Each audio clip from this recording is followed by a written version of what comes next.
I'm trying to get access to it. I can only see one person's own at the moment. So I'm guessing it's because of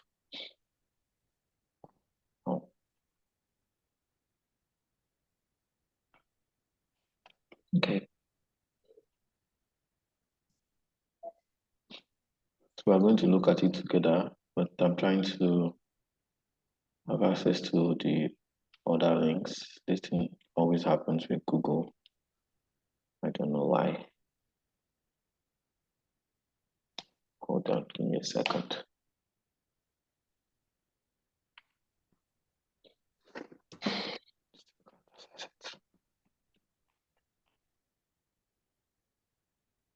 So at the moment, I can only see that of Babatunde, Adigun, Babatunde, and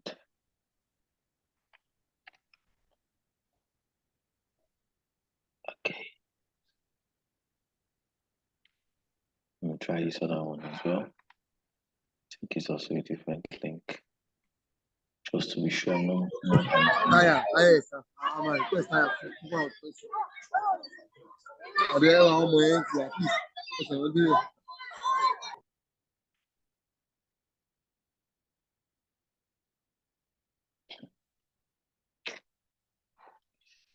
Wow, funny.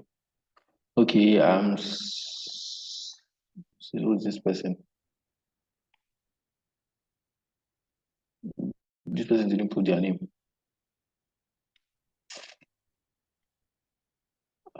Twinkle Special Care Service. That's all I can see. No name. It's like I was specified. My name is there.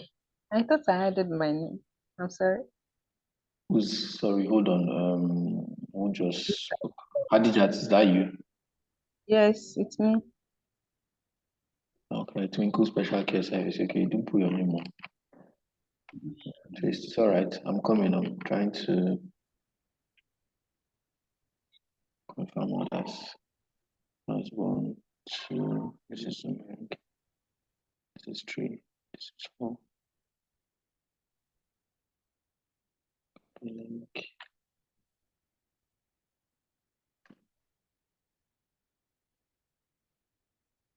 I can't access this person's own. I don't know who's this. So just give me a second.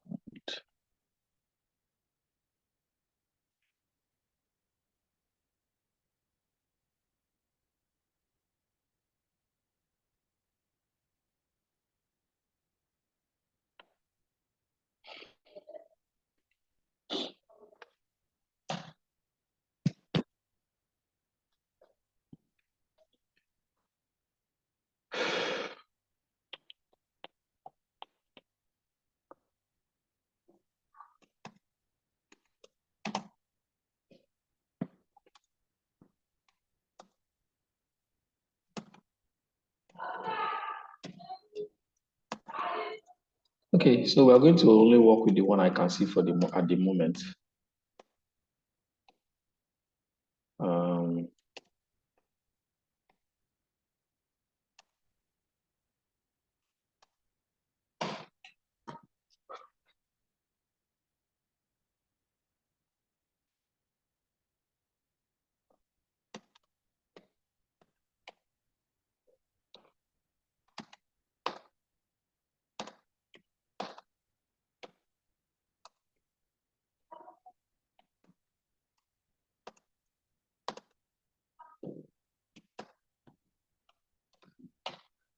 Okay, so let's see what we have at the moment. Let's start with Babatunde's own. Let me share my screen so we can all see together. I can only see two people's assignment precisely. Whoever I don't have access to should be the third person being shared in because I can see a third assignment, but they are saying that I need access. I need access. Yes, that's what I can see. I don't know whose end that is coming from. I can see personal for Twinkle Special care service being that of Hadijat. I can see buyer persona for different industry by Adigun Babatunde. Those are the only three I can see, but I can only access two and I can access one. So I'll just work with the two that I can access at the moment and we'll carry on from there. So submitted. Okay, so let me share my screen.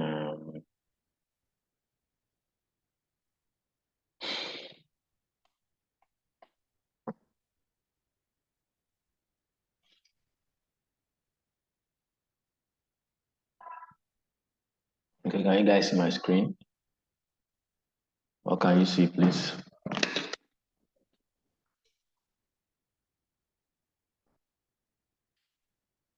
What can you see?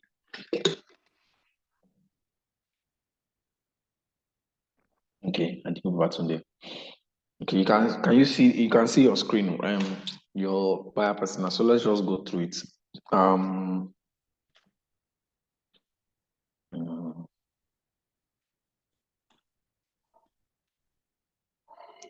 Okay, so we have for real estate, age between 25 to 75, gender male and female, location United States, occupation all, pinpoints, looking for a special duplex, triplex, fully detached or semi-detached that can be rented out during their stay abroad. The economic instability in the country leads to him thinking that buying a house right now is very risky and it needs to be a very smart investment decision. However, they have no experience and little knowledge in this area. Gains. Learn from a trusted expert about the best way to invest in their new home in a quick and simple way. Find a perfect home without going through a nightmare.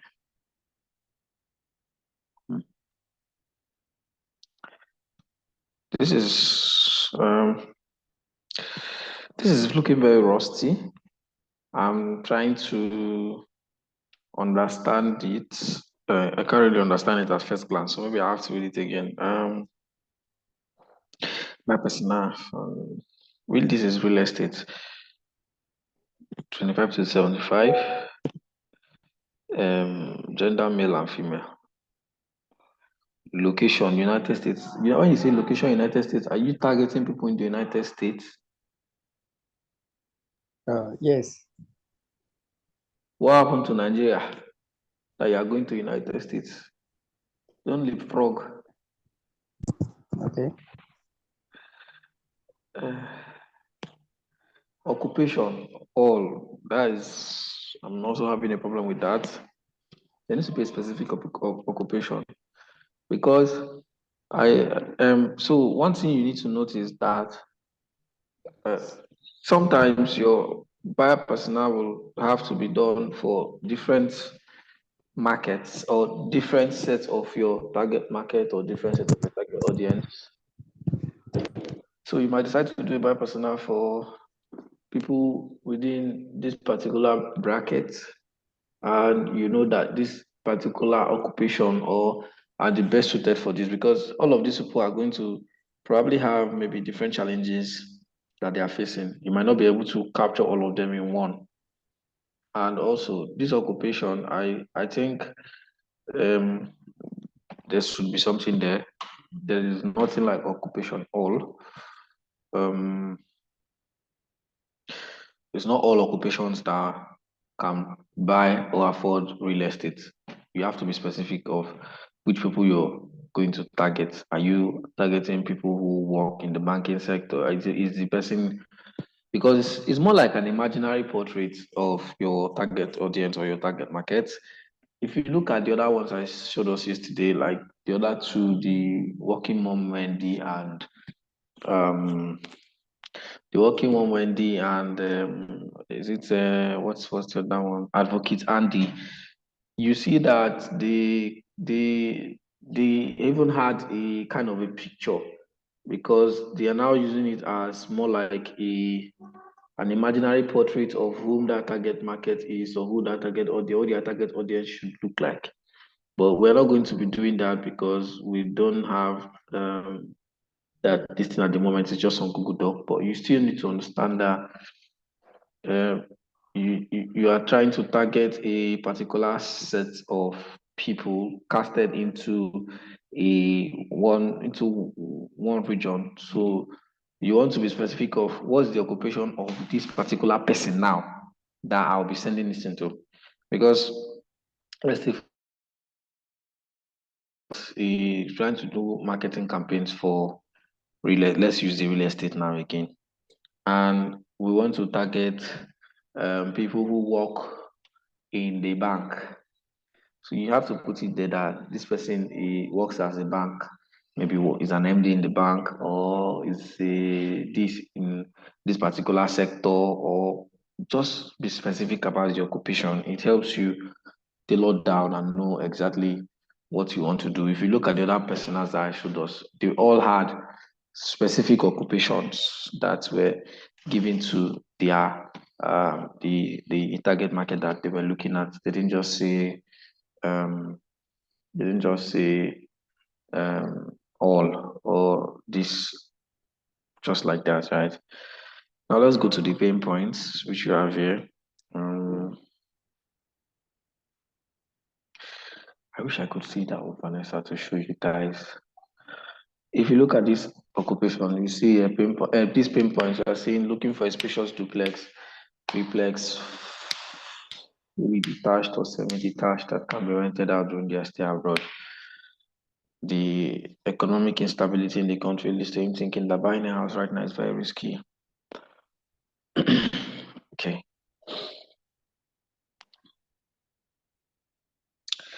So, Babatunde, right? You have here that he's looking for a spacious duplex or triplex, spacious duplex, triplex, fully detached or semi-detached that can be rented out during their stay abroad. So are we saying that or are you telling us that they are not going to be staying in these apartments? You said that you're targeting people in the United States. Yes. Are you saying that this person in the United States is going to buy a house in the United States and won't be staying in it? He'll be living it, maybe traveling out or whatever, and wants to rent it out. Is that what this is? Okay. Hello, sir. Yeah, I can hear you. Yeah, my dad was that they are outside the country. They are Nigerians actually, but their present location, I don't know, is outside now. They only come occasionally during the festive period like this.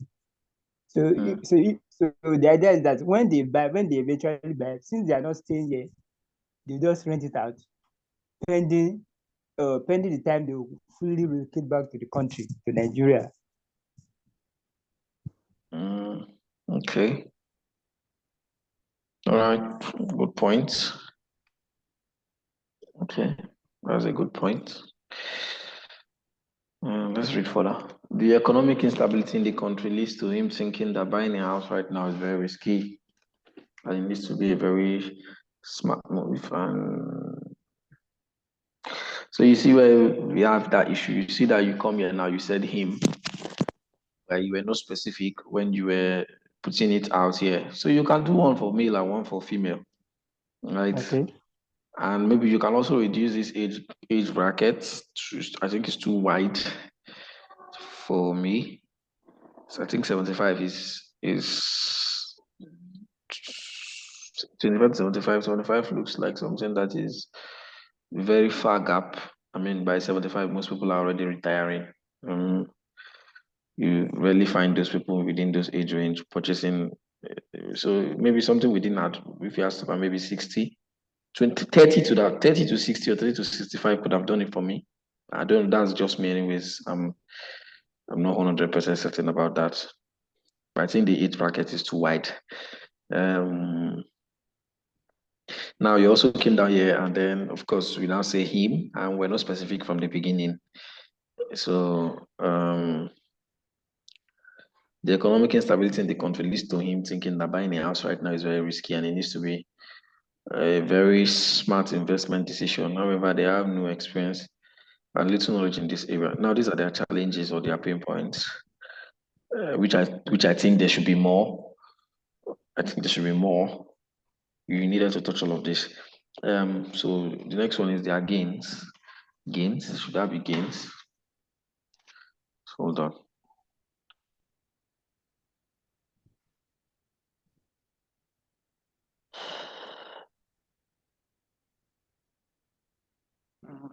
I just hold on, let me look for that.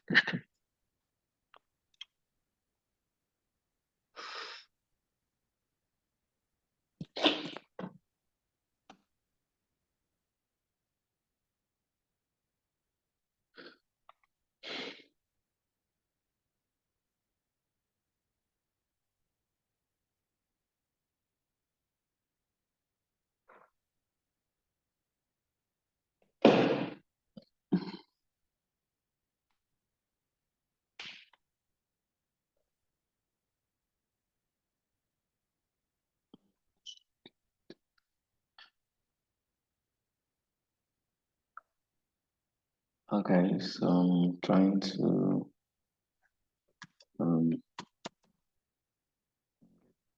it out.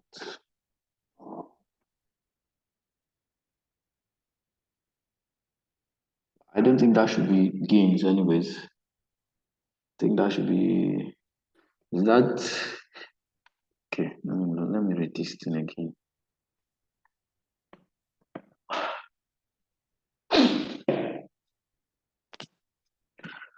So, first of all, their pain points. You said they are looking for a spacious duplex, triplex, fully detached. And then, so you kind of infuse both their goals and their challenges together, right? From what I can see here. So I think there's goal here and then there's challenge together. So the goal, first of all, which is what they want to achieve with the money that they have, is that they want to be able to get a duplex or a triplex or this thing you wrote here that can be rented out during their stay, which like you just explained, when they travel out of the country, right? And then we now have here that this is now their challenge, being that the economic instability in the country will make him think that buying a house is risky. So that could have been maybe better worded by saying challenges include economic instability leading to rise and fall of exchange rates. I don't know if that is applicable here. The one that challenge can also be fear of making a wrong decision. Another challenge can also be fear of fear of making the wrong decision, and can add and falling into the wrong hands. Who's that? Please, you push that chair. First verse, you should push that chair. Once there is how much time?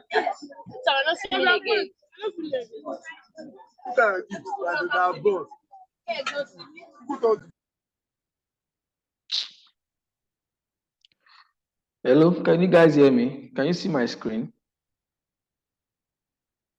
Yes, sir. On this mic. Please, let's try as much as possible. Yes, sir.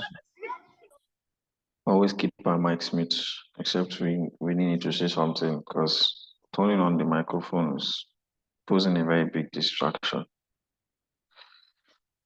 I think I split us into groups. So I'm guessing Babatunde is in real estate. So I'm going to focus more on his real estate.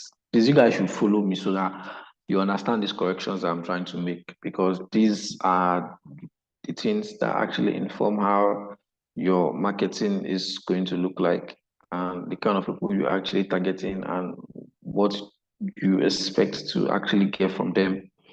So you don't just be all over the place, right? We have so I was talking about the challenges or the pain points, and I was just saying those things from my head, and that person unmuted and threw me off balance. But I'm sure you guys got what I was trying to say, right? I've talked about the kind of goals that you can have separated the goals from the challenges here, and um, these games, I think you should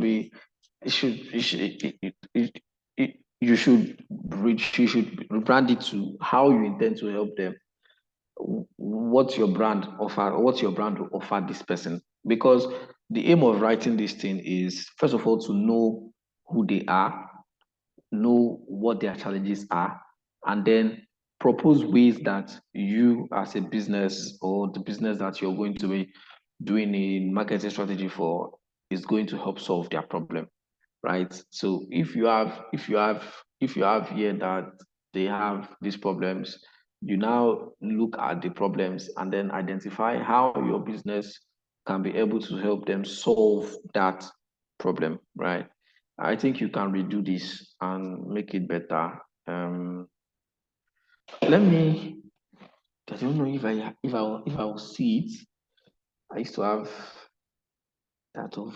Um, I don't know. I don't think I'll see it. But let me just look for one of it. Let me see if I'll see that.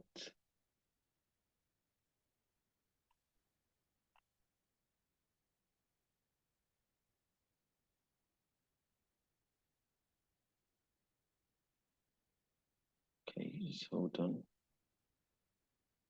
I used to have one of my students. This thing that I really liked. It was really nice. I was thinking maybe if I can see it, I'll show you guys. That's if I do see it anyways. If I don't, I'll just leave it.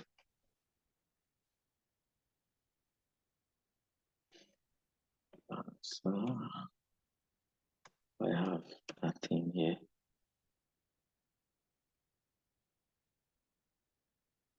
Yeah, I think I can see 1, 2, 3, but I don't know which one it is exactly. September 20. Okay, this one.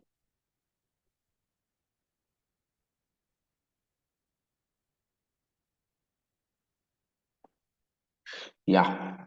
Okay, so let me show you guys this. This is, I'll use it to show you guys this one. Yeah. Can you see my screen, right? What can you see? Confirm, someone confirm what you can see, please.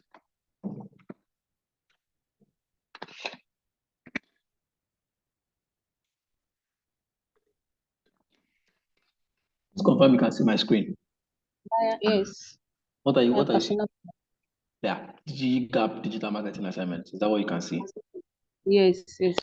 Yeah, exactly. So I want to show you guys this. So this is the last program, and this was a student of mine. This is what she did.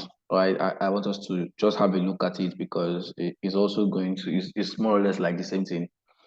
So that they also picked their own industry, just like I asked you guys to pick. I like them doing it. So they picked a jewelry brand, and this is a buyer persona for a jewelry brand. I just want you to look at it and I'm going to analyze it for us, and let's see if we can really understand it, right? So if you look at this, you can see the name, and she gave it a name, and she called this person Mommy Folake, right? You see how indigenous it is, really broken down to our own part of the world. Now, that is not a must that yours must be like this, right? But just look at this. And then you have here the age range is 30 to 50. education, and she was very specific that this person is either a YX certificate holder to an undergraduate degree. So it means her target market or target person is between this YX certificate holder to undergraduate degree, not someone with an MSc, not someone with a PhD. So that makes it specific, right? Occupation, she is a businesswoman, right? And then you can see these key identifiers that she added here, which she said the woman is family oriented, she has a family, she's a businesswoman, of course, and then she's interested in fashion and style, and she likes to shop online. So these are the things that she can identify about this target market. Then you now go down to the background, which I was also expecting to see. You can see here that this woman is a businesswoman who is married to a man. So the background is there to mirror just a quick summary of this person's how this person lives their life, or who they are in very quick summary, right? So you can see that we, of course, have which is relevant to to your business or to the brand that you're trying to push out. You can see that she says, Mami Falake is a businesswoman married to a man who comes from a large Yoruba family. And of course, as you know, as usual in Yoruba homes, Mami Falake always has big parties to attend, and her husband always wants her to look her best at these parties. This is something that all of us can, especially those of us that know that are, of course, if you're in the West, yeah, you know that this is something that you can relate to, and it's all shades of true. Now, the goals of the woman is first of all to be a good wife and a mother, to still improve her looks and fashion style, and still excel at her business, right? And then you can see the challenges of this woman. First of all, first challenge is that because of the nature of her business, she does not have the time to go to the market to get jewelry for her parties and her husband. And her husband insists that she wears new clothes or new jewelries every time that they have a family gathering. So in essence, this is to tell you from, of course, she has already told you here that she's a businesswoman. So you're supposed to know that a businesswoman is someone who's going to be busy, like always on the road, always on the run. And she still came here to tell us that because of the nature of her business, she does not have the time to go to the market, which of course we have already seen here that she's a businesswoman. So you know she will not really have the time to go to a physical market or physical store to get her jewelries for her parties. And her husband, since she's still a family-oriented woman who wants to be a good wife, her husband always insists that she wears new ones every time they have a family gathering. I don't know if you can see how these things are being pieced together to make it make sense, right? The next challenge is that she has tried going to the market to get jewelry, but she always gets fake ones that would either spoil or fade off. Of course, if you look at that market, you know that identifying original jewelries is really something for people, for a selected few who have that expertise or who are very well drilled in knowing the different types of jewelries. As I am, honestly, I can't identify an original gold from fake gold. I'll be very blunt. I can't. I don't know what original gold looks like, and I don't know if I see a fake gold if I know it's fake, right? So you need somebody. If I'm so you say maybe I want to go to the market to make that purchase, I need to go with someone who already knows um the original from the fake. And I think this woman, from what she said, is that whenever she goes to the market to try to get these jewelries, she always end up getting fake ones that are either spoil or fade off. So it means she doesn't really have an eye for the original. And then it now has this last challenge that she always has a hard time finding out what jewelry would best fit her outfit as well. And she has caught her co-wives jeering at her once when she paired old gold earrings with a silver necklace. When she paired gold earrings with a silver necklace, so she might need help finding the right jewelry too. So, I mean, this challenge is relatable, right? She now she gets jewelries, but she finds it difficult to pick out the ones that actually best fit. So you can see here, one of her goals are to improve her looks and fashion style, which means she's not so good at her fashion style and her looks. She's not so good at determining it, right? And you can see from this telling that um, the challenge is one of the things that's stopping her from achieving her goals, which means that she finds it difficult to actually pick the right jewelries for her outfit, and she has that pain of seeing her co-wives jeering at her for excuse me, sorry. She has got her co-wives jeering at her for pairing the wrong set of jewelries together, right? And you can see how their online store is going to help, which is the last thing, because you want to see how you're going to come in to solve this person's problem. You can see that our online jewelry store, um, from her point of view, says they sell the best quality jewelries and allow customers to shop from the comfort of their homes, which is online. So first solving the first problem of Mommy Folake that doesn't have time. Excuse me.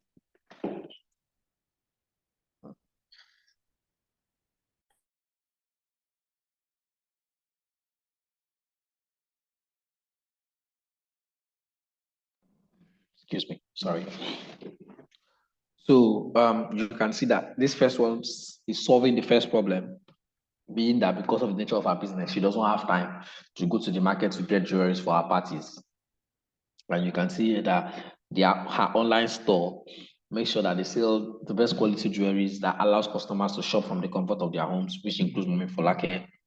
So she would not need to leave her shop or her business to go to the market.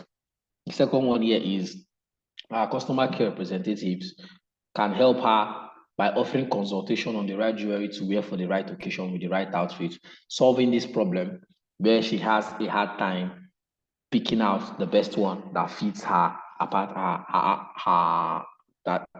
fits her outfit, right? So you can see that they will have someone to consult with her free of charge to help her pick the right ones for the right occasion and the best fits, right? And then you now have this last one that says their online store has a 6-month warranty, because she's now worried because she's now in that last set of market type that have used different solutions, and all of them have not been working, and they are tired.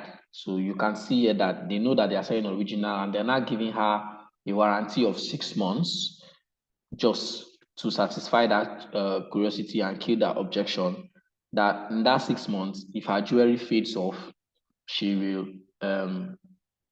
return them, right? Because already she has been going to the market and buying fake ones that will either spoil or feed off, meaning she has been throwing money all around, getting fake things all the time. And these people are saying that their online store has a 6-month warranty. If Mommy Folake is worried that the jewelry might fade, she can get them, and if they fade within 6 months, she can return them. I hope you guys are seeing this and you understand the route I'm trying to do here, right? I'm using the one of someone who just also concluded this program so that you understand exactly what this thing should look like, right? Do we understand? Let me first of all be sure that we understand this one I just read now. Is it clear enough? Yes. Okay. You're the only one answer. I want another person to answer too, but they don't worry. Who else is going to answer? Is it clear? Or am I even talking to myself? So it's clear. Yes, sir. Okay. Let me check. Yes, clear. Let me go to. Okay. Hello, sir. Yes, ma'am. Yeah, I'm only trying to just get, because I came in late. I'm sorry for that. So I'm trying to just follow through, because okay, my question is that the challenge, are we going to take the challenges like one after the other, then provide a solution to the challenge? Not necessarily one after the other, but if you can actually do it one after the other, that every solution solves one challenge that you picked out, that will also be fine. But if you can round all your solutions up to be able to solve the challenges, that's also good. So it mustn't be one after the other, per se.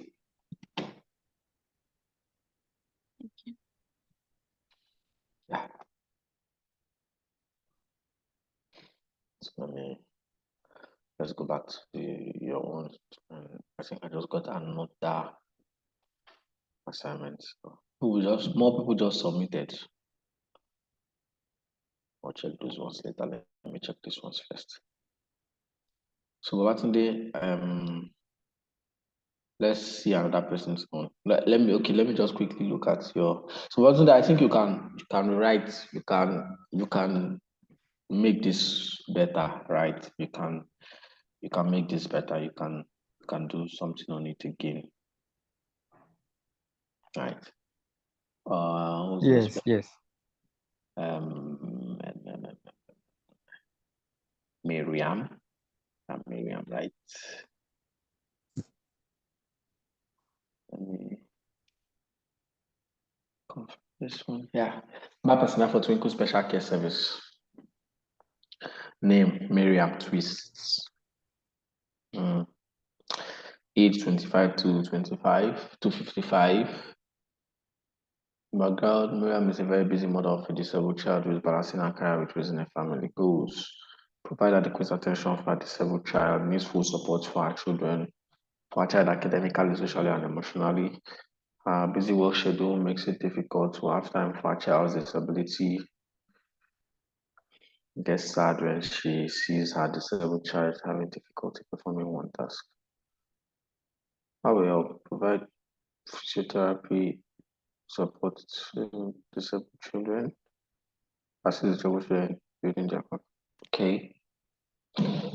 Is this healthcare? Yes, sir. It's healthcare industry. Okay.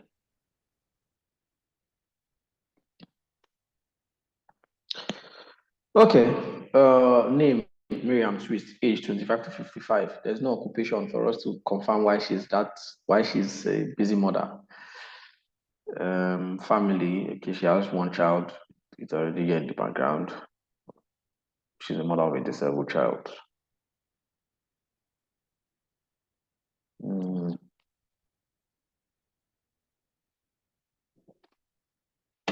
Okay, what else am I missing? I'm trying to process it. So hold on, give me a second.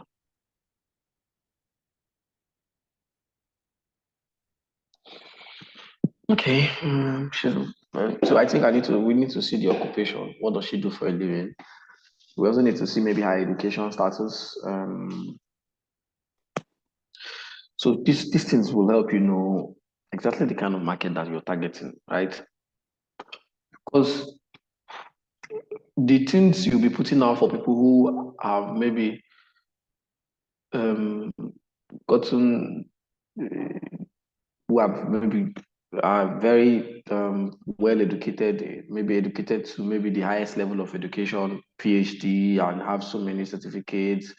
These people are very intellectual people, and if you have that kind of maybe audience at your target market, the kind of things you're going to be putting out and their own challenges will be different from someone who is just a school leaver or someone who is just finishing undergraduate, right? The way someone who just finishes NYSC or the way someone who just graduated from school, the thought processes they have, yes, they might be matured, but it's not going to be the same. And challenges they have is also going to be the same with that of someone who is already maybe at the highest level of education and stuff like that, right? And of course, different businesses cater for different kind of individuals. Let's say, for instance, you are maybe doing in the aviation industry. Aviation industry, you have to cater for different sets of people, different classes of people, right?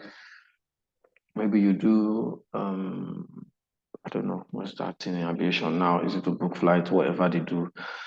So you in that kind of industry now, you're also going to be doing different personas for the different set of individuals you're catering for. Those who are maybe very high-end individuals who earn a lot, maybe like the politicians and those people who earn a lot of money, they are going to be in a separate group. Those who maybe are just regular people who can afford a flight or the aviation whatever, they're also going to be in a separate group, right?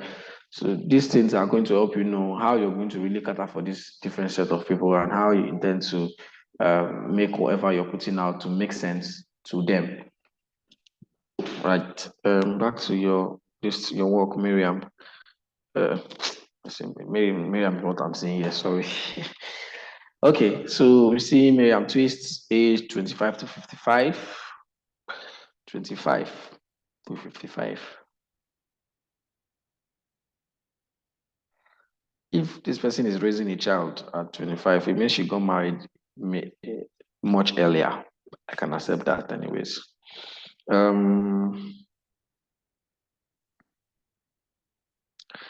Yeah, occupation, I've talked about that. Education, yes, I also talked about that. You guys might also want to add that identifiers or key identifiers or whatever I saw there to also identify exactly who these people are and exactly what is making them special. So let me check. Let me check this one. 02. There's one I was looking for. I don't think it's even that one I showed us. There's another one I'm looking for.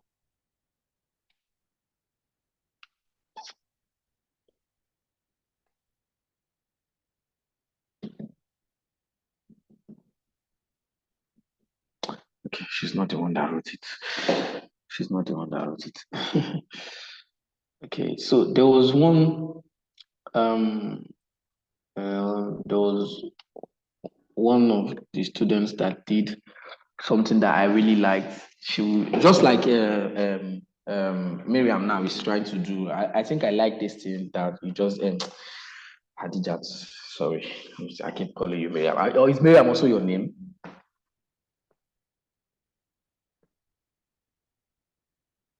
Hadijat, is Miriam also your name?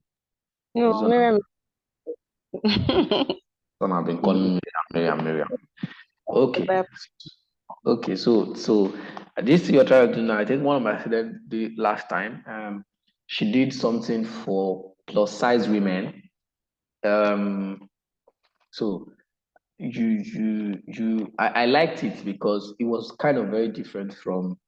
It was still in the jewelry, jewelry clothing industry, fashion precisely, because they chose fashion and jewelries, right? So it was still in that industry, but something quite different from the regular ones that we know. And she was really a plus size woman, and it made sense because these people are people that have some what will I call it now? They have a lot of fears. They have a lot of they have low self-esteem because they are plus size. They believe that you really find most of them with confidence because they are fat, right? Big fat women, and you see them as people that when they go into somewhere, people immediately turn and stare at them. Some people stare at them with disgust. Some people put their mouths down to say some kind of words that are some fatu, and they maybe those also use public transport sometimes even get insulted by maybe bus conductors for maybe occupying a seat and maybe occupying much space in the seat. They get that low self-esteem and the kind of clothes they also wear, right? And all those stuff. So she was doing something relevant to that. And I was telling her that with this, you can even build a community of plus size women. Imagine having a community of where all of you are plus size ladies, where maybe you want to go and shop and you go to the maybe a physical venue and you enter there and you're seeing all of you are the same plus size women with the same kind of looks and the same kind of outfits. You feel so confident and you don't feel like, she's not going to feel like people are going to laugh at me. Oh, when I select clothes, if the clothes do not fit me, people will laugh at me. You understand that kind of thing because they have. So I think that I like this what you're trying to do here because this is also something different. This is now dealing for disabled children, but I think this still needs a lot of work. I think there are certain things that are missing. The background I think is okay, but quite basic. Goals: adequate attention, provide adequate attention for a disabled child, needs full support for a child academically, socially, and emotionally. Okay. Challenges: our busy work schedule makes it difficult to have time for a child's disability. So this her child now is a child with special need. Gets sad when she sees her disabled child having difficulty performing certain tasks. How do you help her? Provide physiotherapy support to disabled children, assist the disabled child in building their confidence and self-esteem, provide both home and office services. So this is generally nice. I think it captures some of the, it captures most of the things. How you intend to help also covers for the challenges, because I can see that you're going to support the child physiotherapy. So this is something that the mom will not have time to do, and you're also going to ensure that she doesn't get sad when she sees her child having difficulty performing tasks, because you guys are going to help give the child a higher self-esteem and confidence to be able to do things by themselves without having difficulty in doing it. So I think this actually solves it, but I think you can do a little more work on this, try to expand on it and make it better, right? This is nice, but you can expand on it and make it better. Is that okay?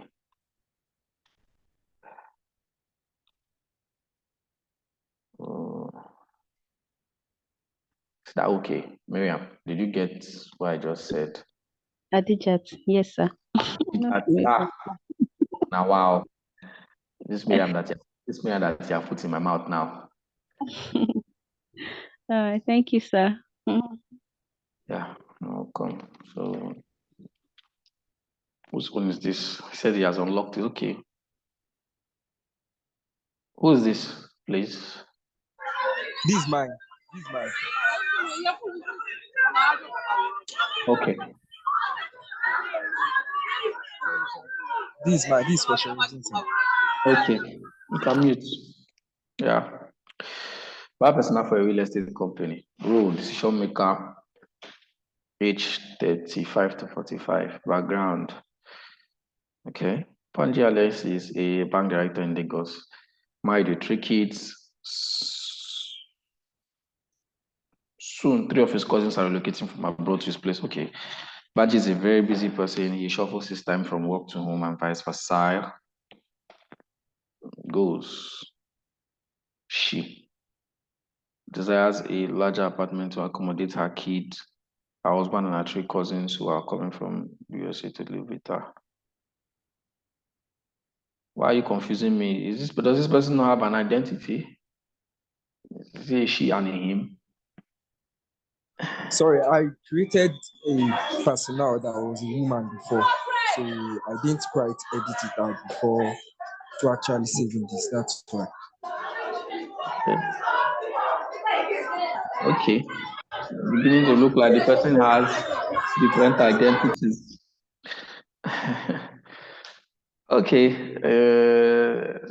So let me replace anyway I see she with him then, or he. He desires a larger apartment to accommodate his cousin, kids, and wife. His cousin, to accommodate him, his cousin, to accommodate him, his kids, his wife, and his 3 cousins who are coming from the USA to live with him. With the recent hike in fuel price, he could have left it as a female. I mean, it's just bad. With the recent hike in fuel price, he wants an apartment closer to Standard Chartered Bank on the Lekki Expressway where he works. He wants to make a sound investment for future financial security. Challenges are limited time for property search due to his highly demanding work and fear of fraudulent agents.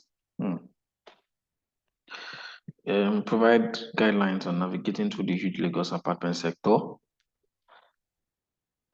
Offer insights into a neighborhood that resonates with lifestyle and work requirements.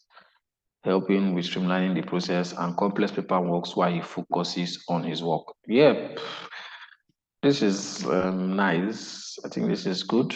Apart from the mix up of the identity. I think this is okay. Limited time for property search. Fear of fraudulent agents. I think it's okay. This makes sense. This works the wonders.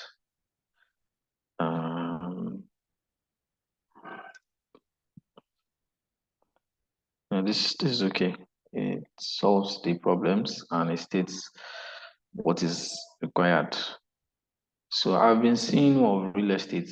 I've seen two. Okay, I've seen two real estate now, and only one healthcare. Let me check this one.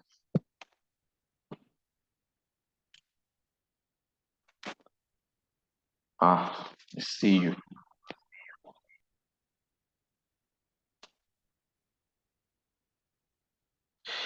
Did you just work on this thing now? What is his name again? Sharifdin, you just worked on this thing now because it's looking like I'm seeing that some of the corrections I made were implemented. Did you edit it? Yes, sir. I sent it twice. You know, you couldn't get access to the first one I sent, so I had to send another one.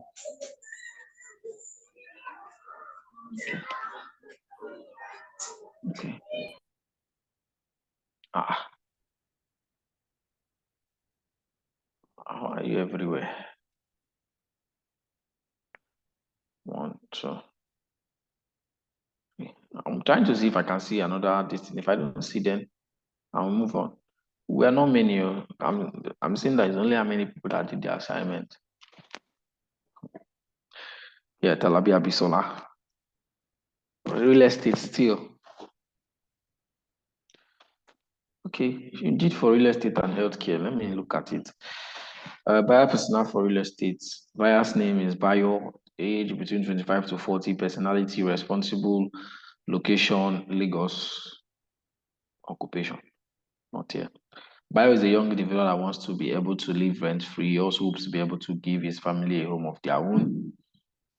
So his goal is that he wants to live rent-free. He wants to have privacy for him and his family, have a family home. Challenges. He has a problem on knowing what to look out for in getting a house, doesn't have money to buy a house at once. How can we help? Communicate a houses plan that can be paid in installments, promote educational content on what to look out for in buying a house. Okay. Let me see the healthcare. Healthcare, name, Shola. Age, 25 to 40 again. Personality, responsible, location, Nigeria. That's the whole of Nigeria then. He's a specialized youth that wants to have access to the best healthcare. She's skeptical about incompetent health personnel and lack of health facilities. Goals, she wants to have a healthy life. She wants to have access to the best healthcare. Challenges, has trouble in knowing healthcare institution that has competent health personnel. How can we help? Communicating the services and facilitate. Communicating the services and facilities being provided to our clients. Communication might not just do the job. And also, I think there are more challenges for people who in the healthcare. She has trouble in knowing healthcare institutions that has competent personnel. That is one of them. I think there are other things that can be included as one of the challenges there. I can't wrap my head around anything now. But I think there are more. I think there's more work that can be done on both of these personas. It looks really, really shallow and empty. I'm sorry for saying that, anyways, but that's how it looks to me. Okay. Oh, here's another one here. Creating trust by openly creating awareness on our journey of being certified, staff recruitment, and facilities procured. Creating trust by openly creating awareness on our journey on being certified, staff recruitment, and facilities procured. I like this. Looks like a very good way to put out your contents such that she gets really comfortable with actually using your services, since she has issues with incompetent health personnel, probably due to her past experiences with them. I think I like that. I think you can still do more work. Everybody can still do more work. So I'm just rushing this now so we can move on to the next thing. And this should be the last one. If it will open.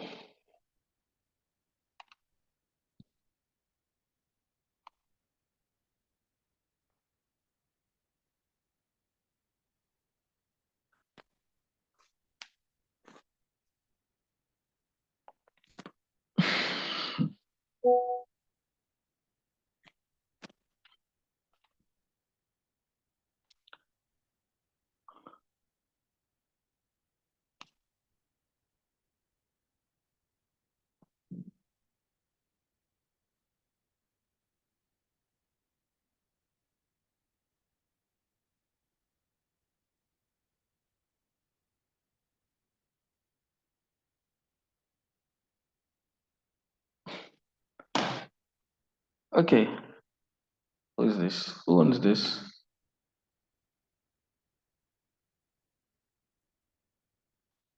Who wants this one, please? In the class.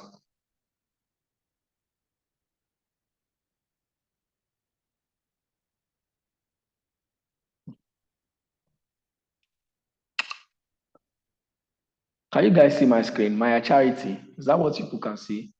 Please confirm. Yes. The person that submitted it is nowhere to be found. Okay, let's just look at it really quickly. And this person's own looks really detailed. The only problem I have is the picture. Oh, is this person talking about Nigerians? Let me see.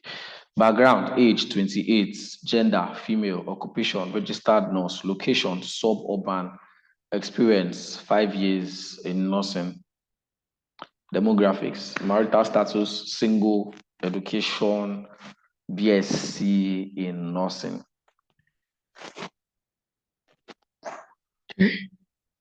Goals and motivations: to provide high quality patient care with a focus on empathy and compassion, to pursue further education and certifications to advance in the nursing profession, to collaborate with interdisciplinary teams to enhance patient outcomes, to stay updated on nursing best practices and technological advancements. That's nice.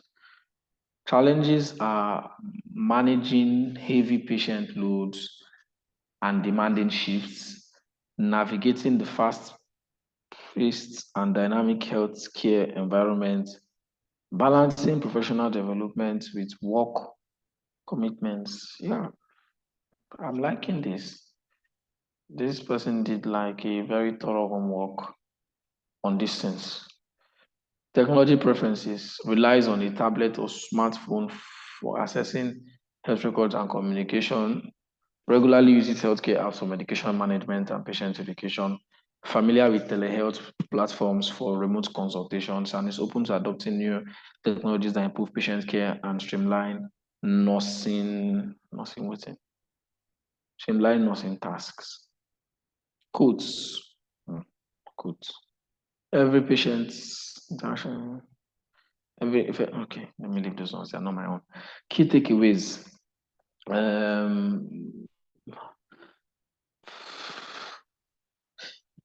Nurse Marcos Rodriguez is a dedicated and experienced registered nurse who prioritizes patient care, professional development, and effective communication within the healthcare team.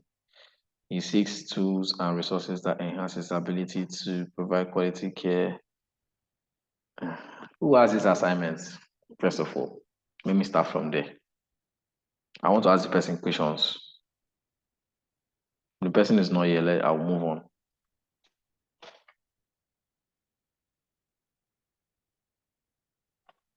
Nobody wants to sit here. That means the person is not in this class. Then I want to ask some questions. It looks good, but I can see some things that look really, really, really, really fishy. They look fishy. It looks fishy. I'll just end it at that. Right. So we've done the basic work. First of all, I'm sure we have heard the corrections that have been made. So the thing is, I'm taking my time to do this thing because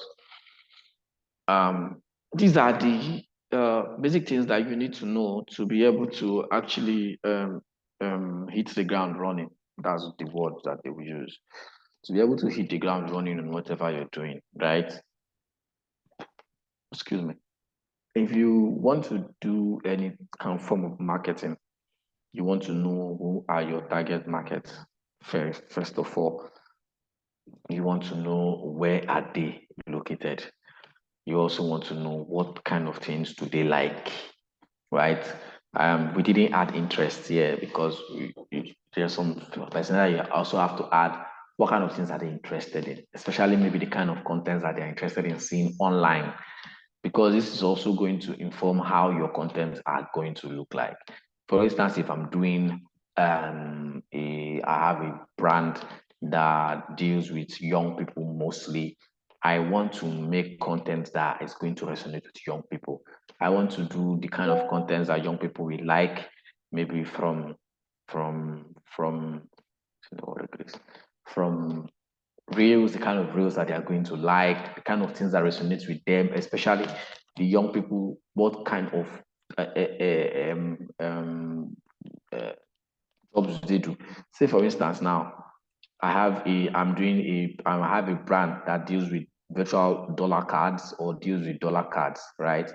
First things first, I will know is that I am targeting people that do online transactions, a lot of online transactions. And who are these people that do online transactions? Mainly young people.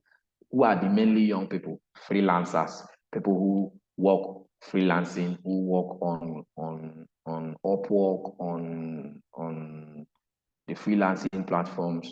I also want to do that means young people, right? Also creators. We have also content creators. We also have that people who also do regular shopping online, right? But it's mostly creatives. They are the ones who are going to be doing all of these things because the creatives are the people that have that who online space, people who want to do, who also run ads, all those kind of things, right? Those are the people that you want to target. So you know, okay, this is them. These are their occupation now.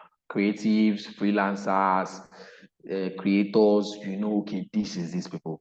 This is their age range. They are between the ages of 20 to 30, between the ages of 18 to 30 or 18 to 35. You know, this is the age range. From there, you can know this is the kind of thing that they like, this is what they are interested in, this is the kind of things that they like to see. And then you now know, okay, maybe this is how I should be able to direct my content to be able to actually meet up with what they actually want to see, right? That's the essence of this thing. And it is as important as the word important, right? However, which we have all seen, and most of us have tried, we have done it, but we should be able to take these corrections and even maybe try as much as possible to try our hands on it again. But this time around, maybe we'll have to try it in a more different way or different pattern as to how it was supposed to go. So today we'll just be looking at how to maybe send out surveys when we're trying to do market research. So in this whole market research thing, yesterday we didn't dive into that. Definitely, you want to be able to find out people's opinion. Since you cannot do it face to face, maybe you don't have resources to do it face to face. You still want to be able to find out what these people think about, or what you want to hear from them directly, so you know exactly what are the things that you are going to be saying to them, right? And this can be done through a survey. And of course, I talked about survey yesterday, that even when you were doing a project or whatever you were doing, there's always survey where you have to give a certain group of people the survey say maybe you are doing a survey for maybe manufacturers. Maybe you want to, maybe let's say you are trying to, let's use science now. You're trying to find out the impact of so and so manufacturing, or the impact of maybe the residues of a manufacturing company on their employers, right? You won't start going around the country, going to every manufacturing company to get every staff that they have to get their opinion on it, right? You just go to maybe one or two or three within your location or within where you can actually meet up and go and take surveys from a few of them in that particular places. Maybe you can go to one in this particular place, take maybe go with a questionnaire or go for an interview and then interview maybe 5 employees who have been probably working the longest in that particular place, and you get your opinion about what they think, and then you then go to the next person and maybe get another 5. You go to the next person and get another 5. Go to the next person and get another 5. Maybe that's like 4 places. So you're getting 5 times 4, that's 20 people. And then you are coming back. You're now sitting down with those 20 surveys, and then you're analyzing their answers and finding similarities and differences to know exactly what their pinpoints are, because by the time you have analyzed it, because you're now taking the answers directly from the horse's mouth, directly from the people who are facing this challenge, and then you now know, okay, these are what these people are facing, and this is how we can most likely help them solve it. Excuse me. So you're now taking those answers from them, right? So you want to be able to have those people. Now you're not going to take it from everybody, but just a particular set of people, and that is what you also do even when you're doing your marketing. If you're trying to do anything, you most likely also have to take surveys, share out surveys to people to fill out, to get information. If you're building a product, you're building a software, you're building an app, whatever. Of course, an app is a product. You want to know what your users what your likely users are facing, that you inform how you're going to build it. Yes. You don't just want to rush and just build anything because the idea just entered your head. Maybe you just slept and you woke up and you have an idea to solve this particular problem. Oh, I want to create an app that can solve this particular issue. Without really knowing exactly the people who have this issue, what exactly were their challenges, and how exactly are they thinking? What are they thinking about?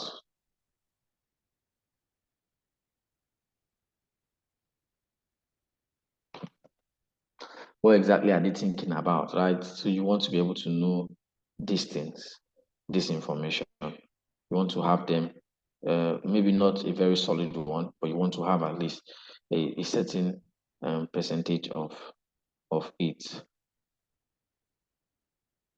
So so most of the first pattern that we use is to do you have a Google form.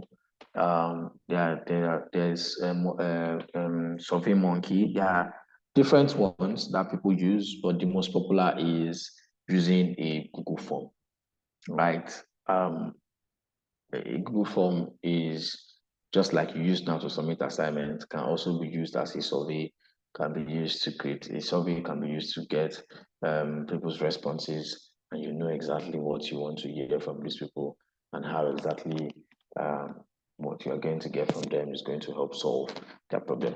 How many of us have used a Google survey form before that can actually use it well?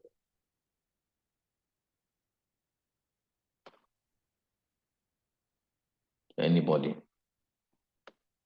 I have. Okay. Just you? Any other person? I can try. You can try. Hmm. Okay.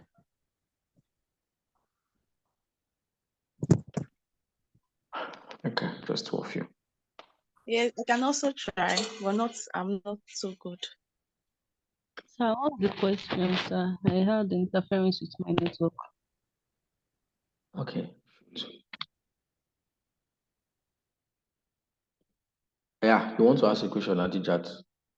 Okay. Okay. What's the question? Oh, okay. So I was saying who knows how to, I was asking who knows how to use a Google form to prepare questions back. Okay, I do.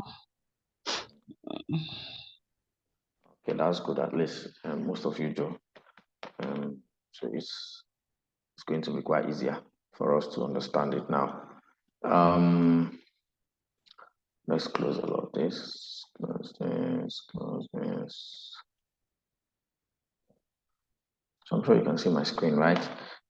Just so for those who do not know, a Google form is part of the Google products. You know, Google has so many products as Google owns. If you open a new tab on your system, Chrome browser, precisely where you have Google, you're going to see the Google products by the side here, right? On this six square dots, six dots that make up a square, right? You will see the various Google products. You can see, of course, the Google account, which is your Google account, being your Gmail account, right? That's what creates a Google account for you. You have Google Search, Business Profile. This is Google My Business. Maps, YouTube is also a Google product. Play Store, Google Meet, Google Drive, Contacts, Charts, Calendar, you name it, right? Even these docs that we use, they have a lot of products. You can see Web Store where you can get extensions. You see Password Manager where you can be able to manage your passwords, right? So you see so many of these Google products that are here, but the focus for now is the Google form. And if you scroll down, you're going to see where you have forms right at the bottom of the screen here, right? So we're going to have to select this, which is the forms.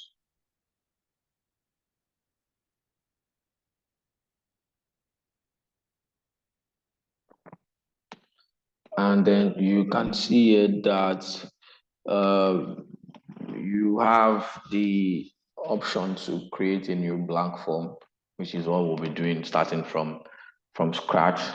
There are other templates that they already have that they have prepared.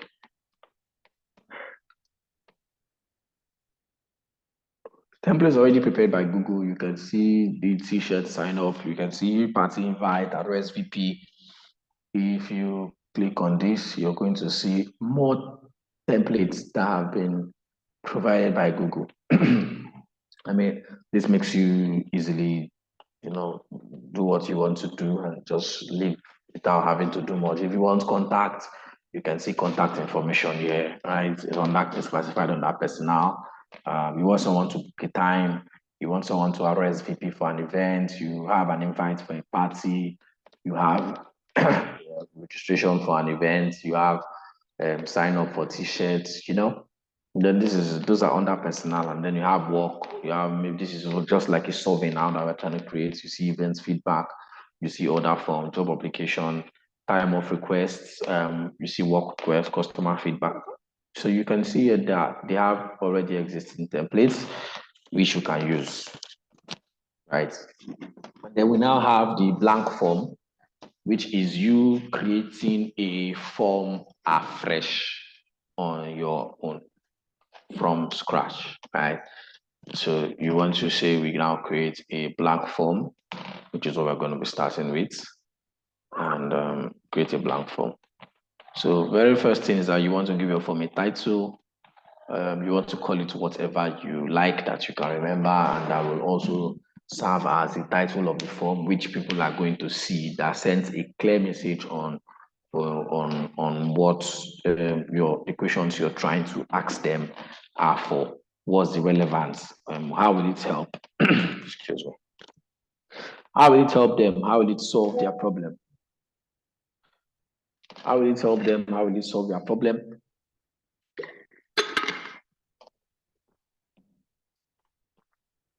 Hold on. Okay.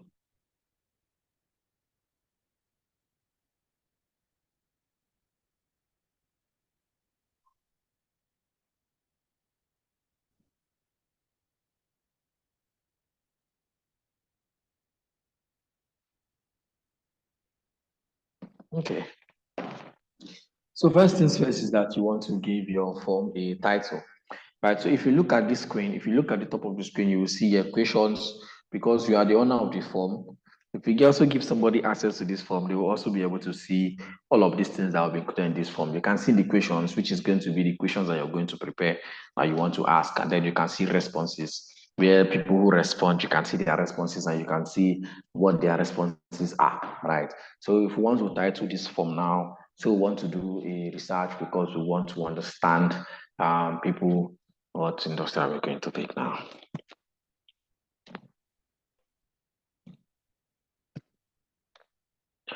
Choose one. Pick what you want us to look at. Anybody? Give me a suggestion, guys. Fitness. Fitness. Yeah. Okay. Fitness. Fitness. So that should be classified under health and fitness. Okay, so we now want to title this form now, and we can decide to call this title.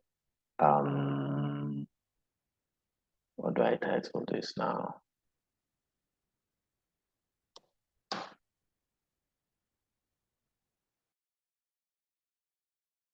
So I can decide to call this you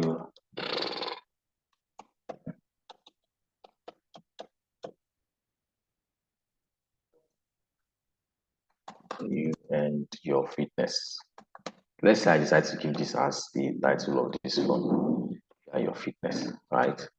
And then I have this as my title of the form. And then you see here where you have a form description where you can describe what this form actually is for. Okay, right. What's time? 3 o'clock on the dot. Where you can decide exactly what this form is actually for, right?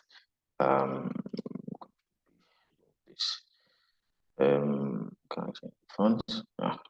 So you can then decide to say this now describe it. This is a survey intended to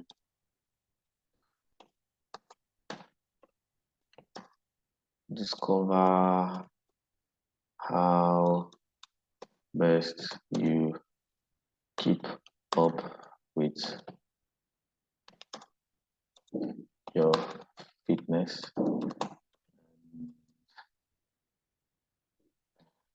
and health. You can decide to say health. You can decide to say it your health and fitness routine. I mean, this is just coming off the top of my head, right? So I can decide to say this is what is intended for. This would take just 5 minutes of your time.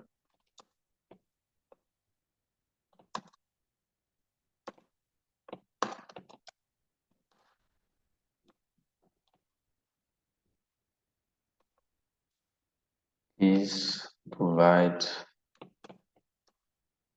honest and accurate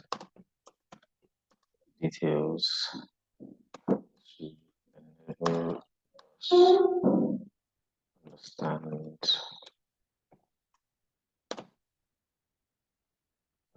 the challenges better. Stop.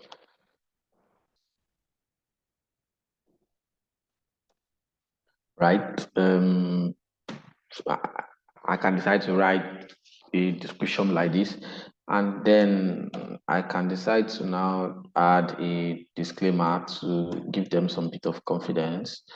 So I can decide to say N/B note every, which is most likely better to always include information on this survey is strictly confidential and would not be used for any other purpose without your prior knowledge and permission.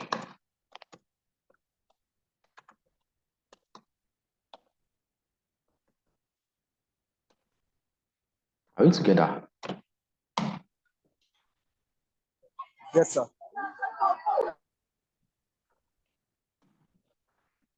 Yeah, so I can decide to name this form, this, you and your fitness. Let me capitalize this. And tell them what the form is intended to do. Describe it for them, right? This is off the top of my head, but it still looks good from me reading it. Let me read it again. This is intended to go around the screen. Yeah, you can write something better, right? You can do something better. Then you now go down to where you now want to ask them questions, which is now the critical part of it, where you want to actually get their information, the information that is relevant to you and what you need. So you have to also change the title of this form. You and your fitness is going to change. So you now decide to now ask them the questions that you want to ask them with regards to this, right? Now we can start with the first question. What do you think should be the first question?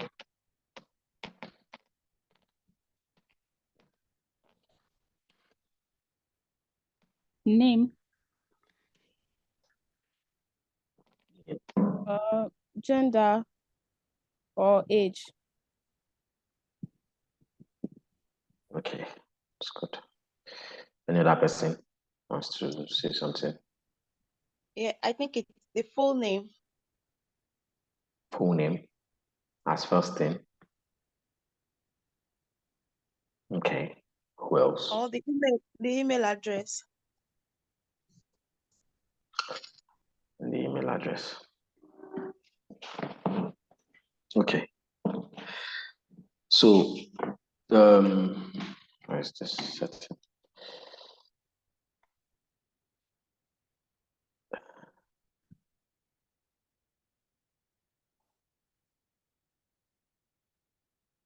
So this question, those answers are actually correct. But we can actually set this form to automatically collect emails that we might not need their email address, right? Manager responses are collected and protected. So you can see collect email addresses. You can see that you can see verified and you can see responder inputs. I hope you're seeing my screen. I had to go to the settings to show us this. So verified means that let me click on verified so we can see it. Let's go back to questions. It's not going to show yet. Verified, this form, you can see once I put on verified, you see that this form is automatically collecting emails from all respondents. What that means is, as far as the person clicks on this form to fill it, it automatically collects their email.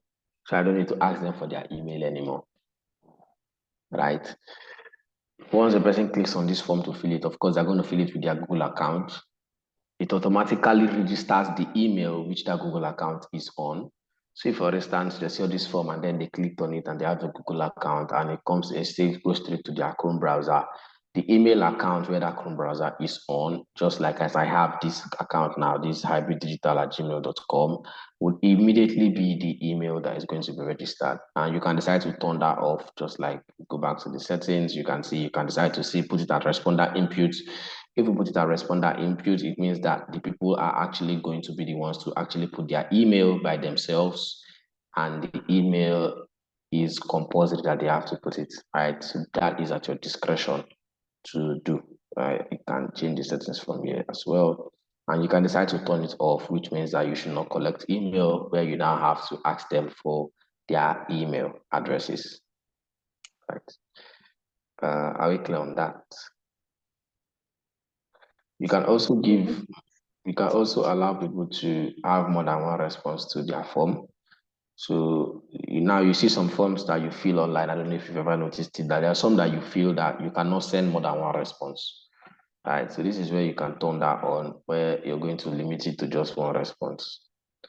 So they'll be required to sign into their Google account to fill this form, and they can only respond once. Right. Yes. If you're doing a survey, I don't advise you turn this on, so you just leave it off because you need as many people as possible to actually give you their input.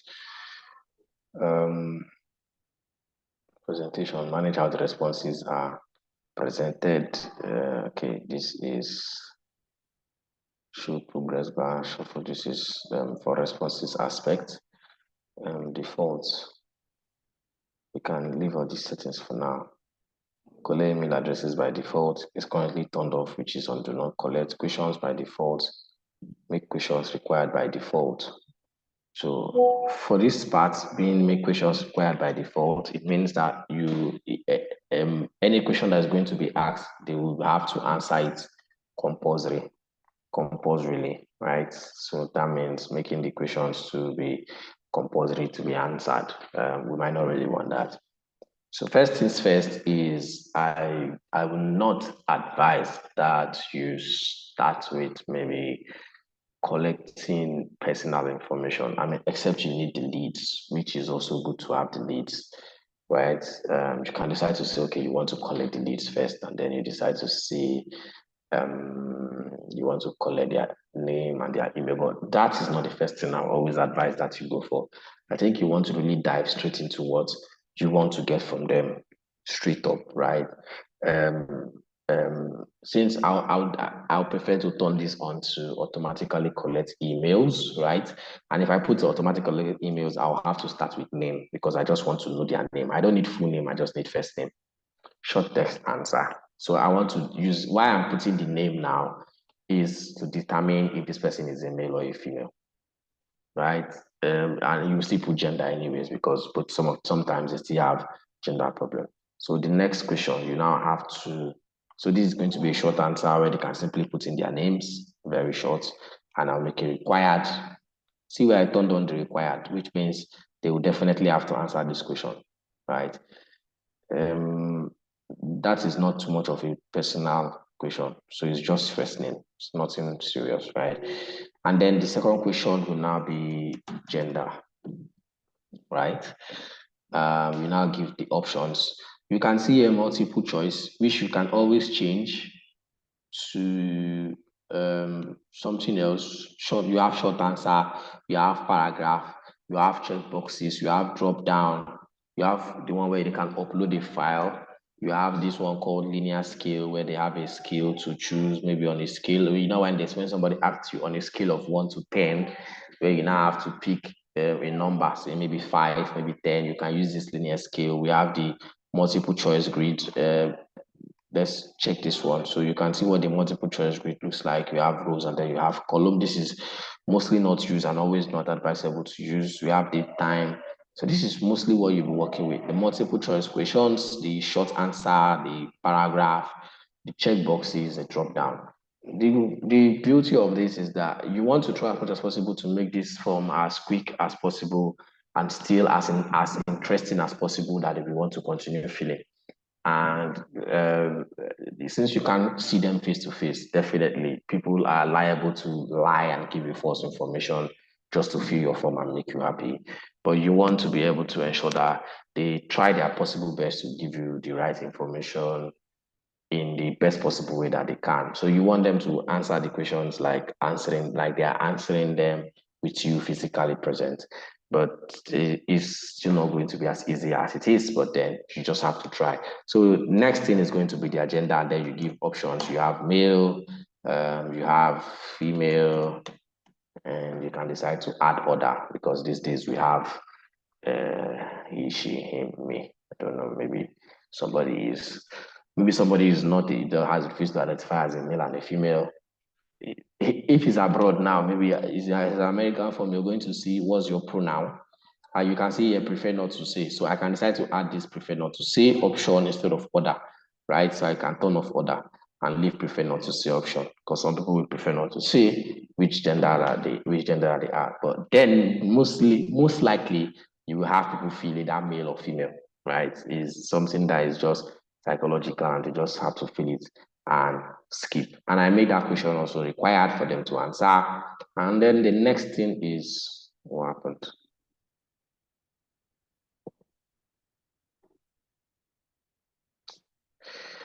The next question I want to ask is what? Age range. Not a specific age at this point in time. So you say age range, right? And then you give them the options. You want to give them options. So what age are you starting from? Say maybe 18 to 25 will be first option, right? You go back to the second one, and then you decide to say maybe 25 to 35. So let's make it as wide as possible. You now say from 35 to 45, right? Please tell me the age that people begin to stop going to the gym, so that I don't cross it. 45 to maybe 55. And then we have 55 to 65. As the case might be, right? And then maybe we'll now say 65 and above. Should this be okay? I think that's okay. Or is it not okay? Should I still ask 65 to 75?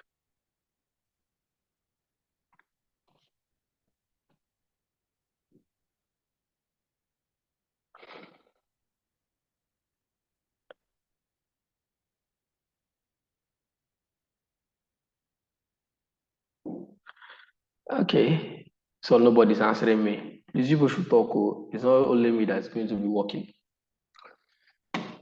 What's the next question that we should add? Oh yeah, let's hear your suggestion. So we'll make this required again as well. What's the next question you want me to add? Who suggested fitness? Frequency of going to the gym. I guess this is fitness. How often do you exercise? Start with that.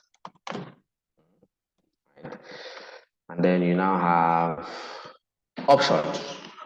You can decide to see daily, and you decide to add the next one weekly, and the next one can be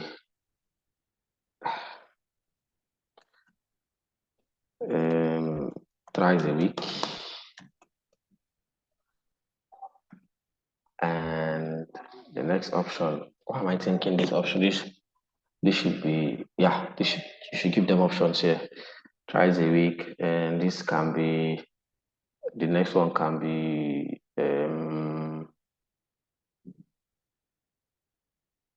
thrice a week should come before weekly. Sorry. So let me delete this.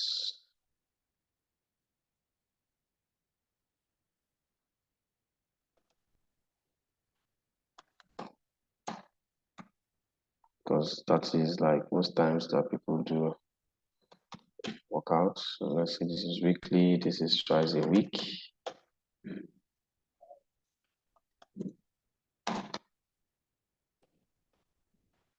And this option can be maybe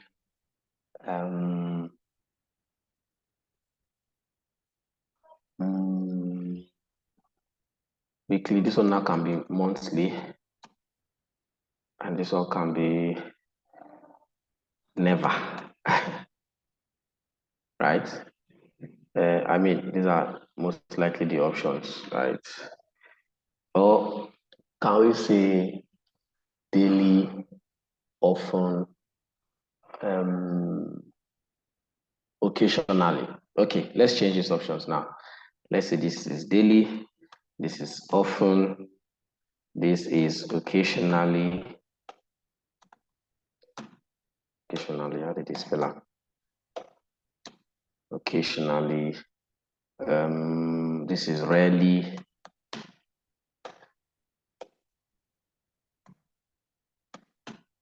And this is never. I think this is better, right? Do you agree or disagree? Do you prefer the first one? Yes, I agree. This is better. Okay. Are we following? Let me ask the other people. Who has been answering me? Bisola, hold on. Let me ask the other people. Are we following? Yes, sir. Oh, is following. Okay. I've been hearing the ladies today. Yesterday it was mostly the guys. So the guys, are we okay? Are we following today? Yes, sir. Please, whenever you feel like you're lost, you are maybe not really understanding, it seems like we are going too fast, always feel free to drag me back, right? Feel free to tell me or call me and say, please, I don't understand this part. So we can actually look at it again, all right? There shouldn't be other here. So this is how often do you exercise, right? And we now ask the next question. There's somebody I've not heard their voice here, so I want to ask them a question to tell me the answer. Saliu Alima Sadia. You are here. What's the next question we should add? I've not heard your voice before.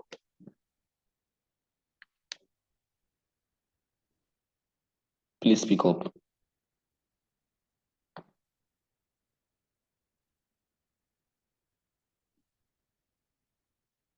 Saliu Alima. So forgive me if I do not pronounce the name correctly. Is this person in this class? Saliu Alima Sadi. I saw you yesterday, but you seems like your network was maybe bad and you were going on and off. Today you're in the class, so I've not heard your voice before.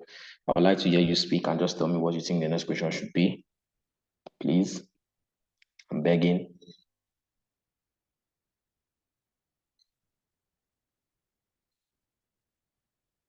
Okay. That person is unavoidably absent.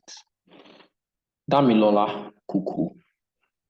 I don't think I've heard this person's voice.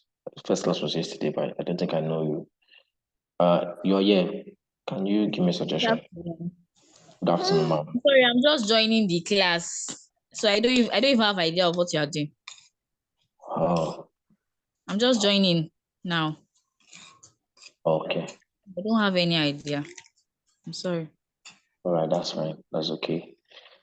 Okay, that's okay.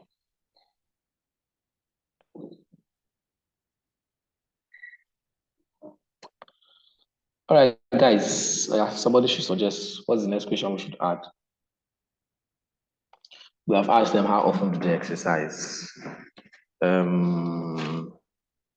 What's the next question? What exactly are we even intending for this form, first of all, to start with? But we didn't even talk about our intention.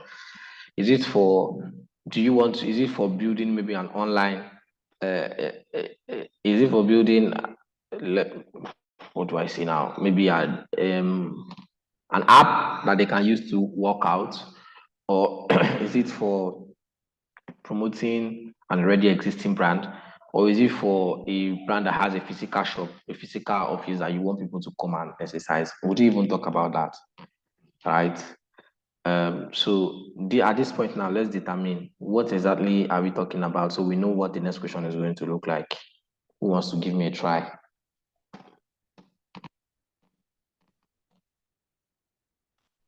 Who wants to give me a suggestion? Who wants to say something? Say, please. We might work on an app that will be for people who do not have much time to spend at the gym. Okay. Do we agree?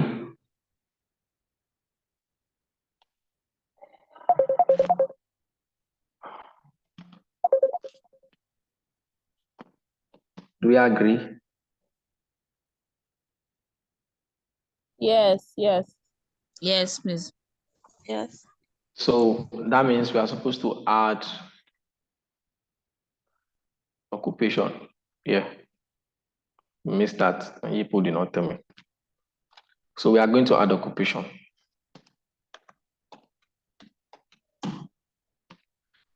Right after each range. You want to know exactly what their occupation is. So this one, we are going to leave it as a short answer. You should just type it and tell you, because you can't list all the occupations in the world, right? And then you put it as required as well. So you want to put all most of these questions are required to have this asterisks so that they will answer. If not, some people will just skip it. There are questions that you will not put it actually, right? But you want to put most of these maybe very important ones that will actually determine your survey, right? So we have this one. What's this? What do we have here? Supposed to delete one of these forms. So the next question now, we've had here now, we've asked them how often do they exercise, we've asked them their occupation. The next question we need to ask now should be question relating to what else? Okay. You can decide to ask, would you prefer home workouts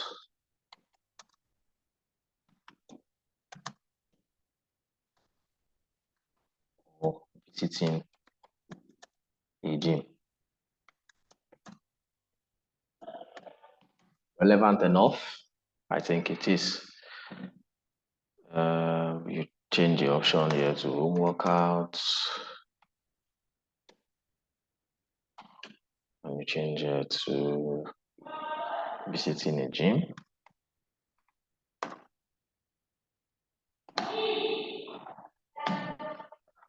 Right. Two options there for them to pick one. Okay. From maybe this question, excuse me. We can still craft the question from here.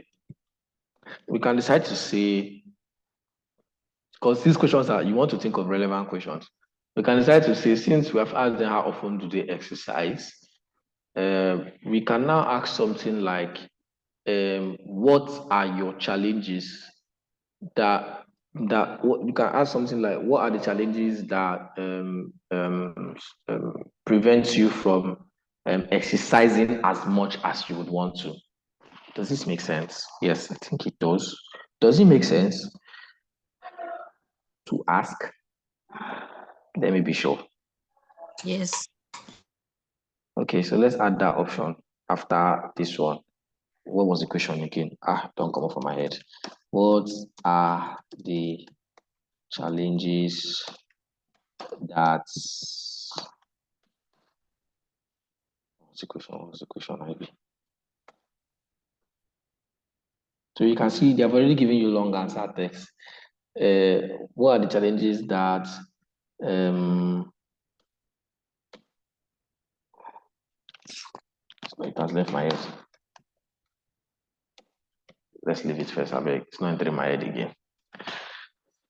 But yeah, that question should come. I'm thinking if it should be a long text question or a question that you have to give them options, right? Where they have to tick boxes. I'm thinking of giving us a question where they have to tick boxes. So if maybe we ask this question, yeah, let's see, we have what challenges do you face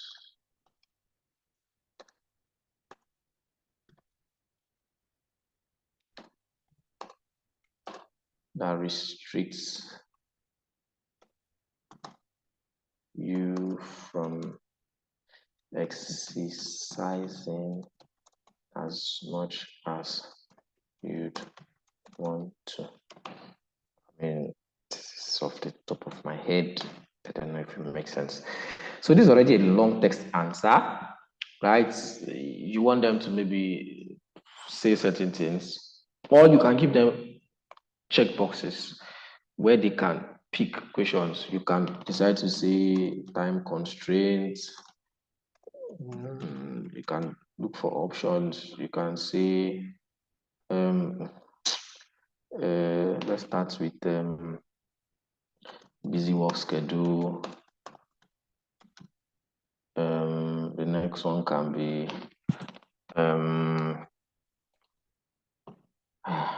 please guys, give me options.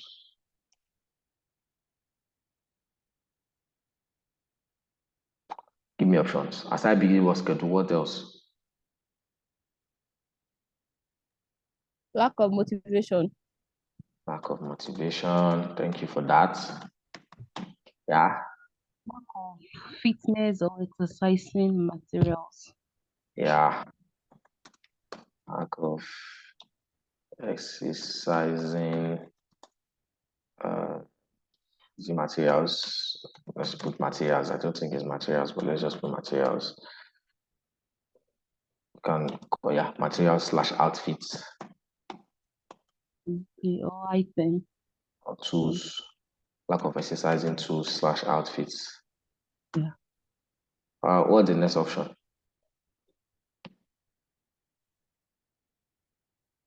Finances can be there. They don't have money to register in a gym.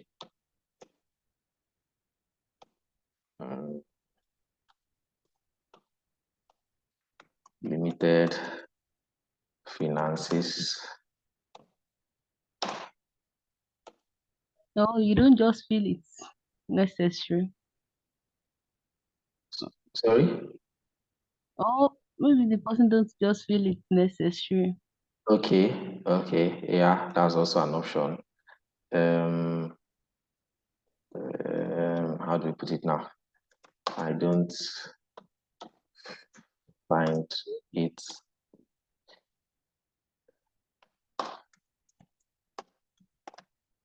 necessary.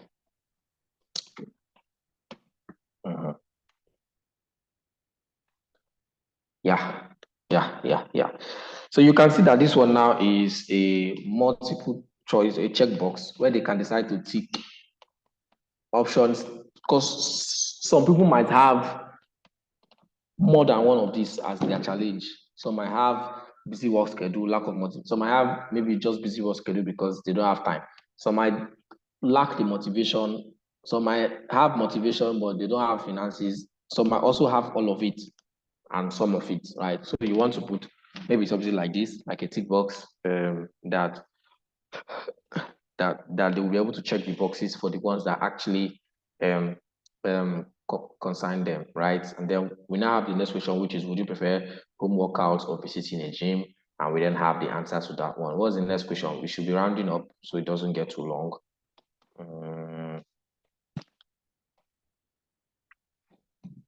I think the next question should be around the how, since we are focused on them inviting them or instructing them or appealing to them to download our app. Oh, at this point, I don't think we are really appealing to them to download the app. At this point, we are trying to know exactly what are the needs of the people that will actually want to use the app that we want to build. We have not built the app yet, but we're trying to know the needs of the people that actually will use the app, so we know what we want to build and if it's necessary, right? Okay. But this can also come in, right? I don't know if this is correct, but I'm thinking maybe would they prefer to get their exercise done by following an instructor from an online app? I don't know. Do you get what I'm trying to say, sir? Yes, I think I'm understanding you, and I understand perfectly what you're trying to say. I understand what you're trying to say. Let's find a good way to put it.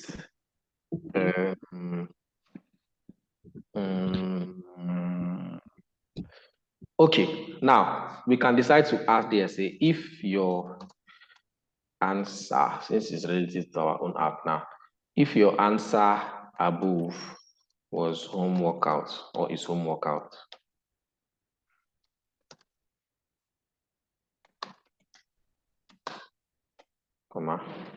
Would you prefer a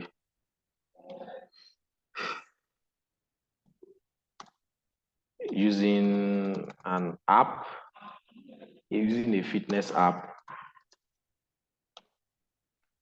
or a physical instructor. We can decide to ask physical instructor, or we can decide to say, would you prefer using a fitness app? Question mark. And we can give them the option of yes, no, and maybe.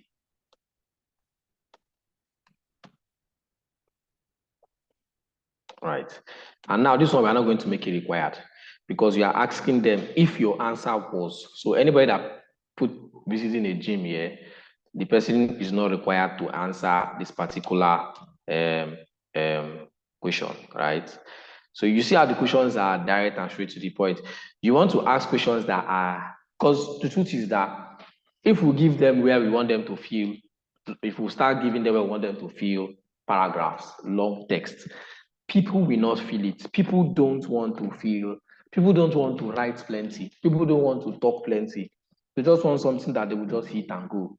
But you actually want them to actually say things that borders around them and that you also need to know.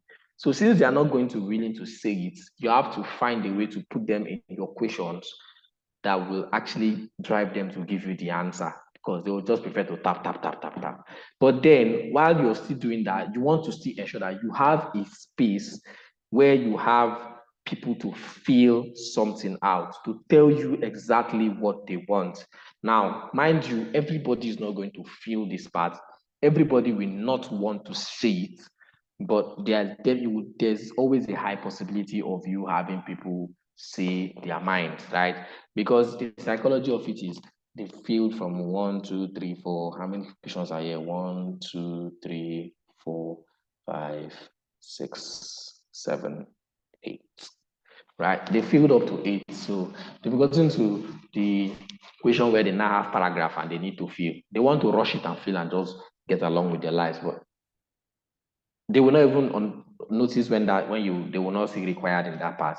And people who are filled from 1 to 8, that means they already have patience to fill it up, and they will just want to stay and just fill up and give you the answer that you need, which is also relevant, right?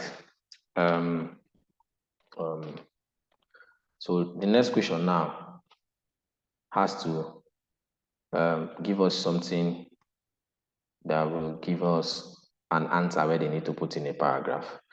Excuse me, guys, give me a minute. Let me just sort myself out. Just give me 1 minute, please. I'll come and answer that one now.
Yeah, all right. So sorry about that.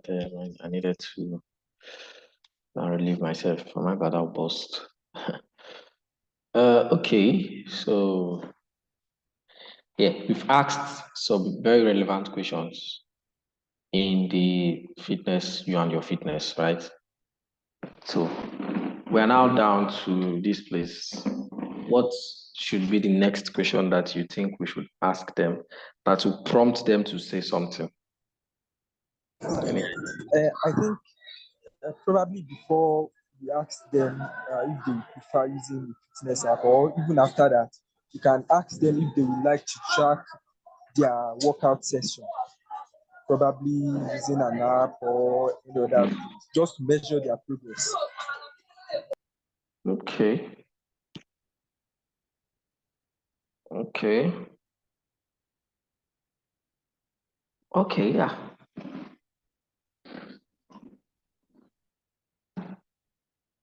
Okay, yeah. So how do I put that question now? Hello, sir. Sorry, sir. I want to answer now.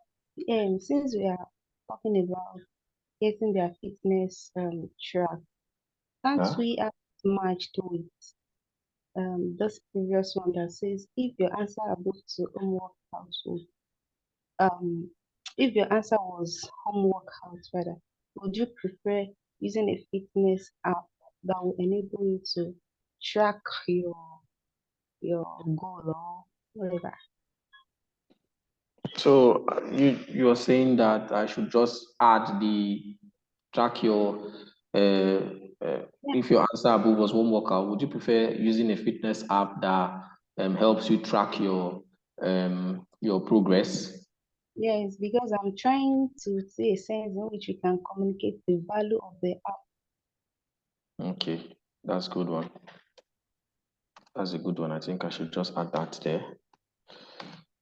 You prefer using a fitness app that helps you monitor your progress. Yeah. Yeah. Okay. This works. Here's my no. Thought I had option no.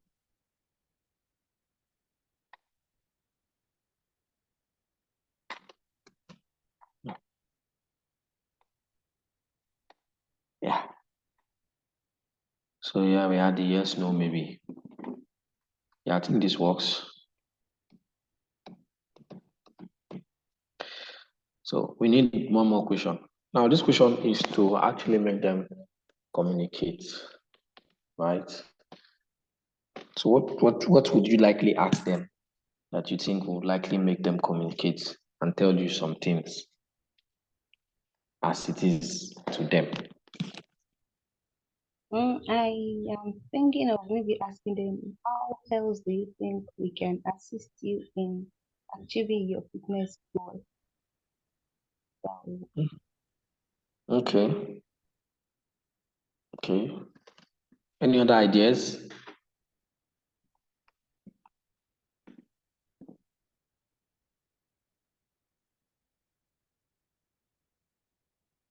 Any other ideas? Trying to find something that will prompt them to say an answer.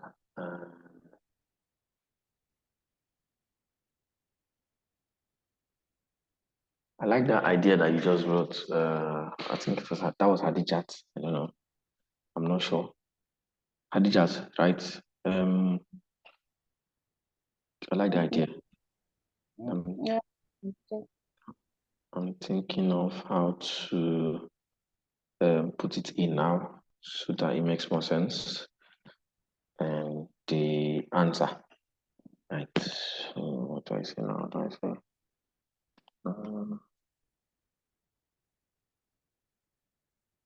People should help me think too.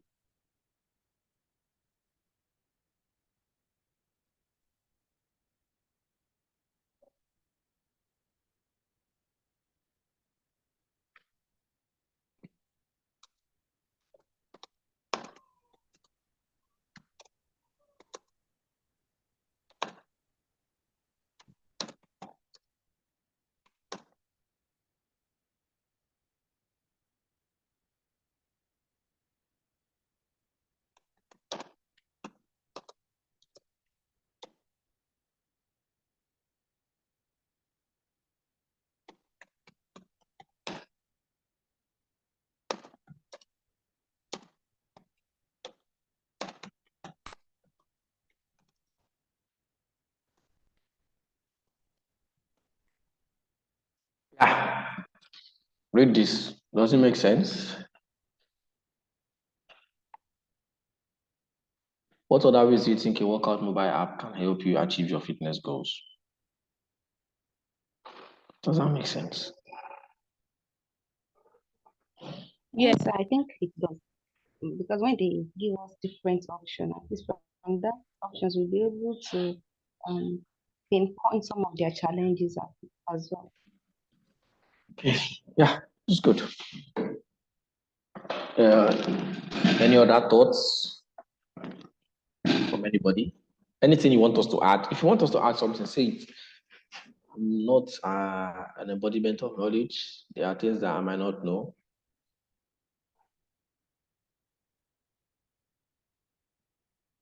Any suggestions whatsoever? You want us to add something? You're thinking of something that maybe you feel should be nipped in somewhere that will help us better get more information or better information. If you have a thought in your head, but you don't know how to put it out, just say it, no matter how raw it is. Let's refine it by ourselves here. We are not many. Okay. Good afternoon, sir. Yes, ma'am. Yeah. You can as well put how many hours can you devote, probably in a day or in a week for Thank you. exercise. We missed that. And that's a very nice one.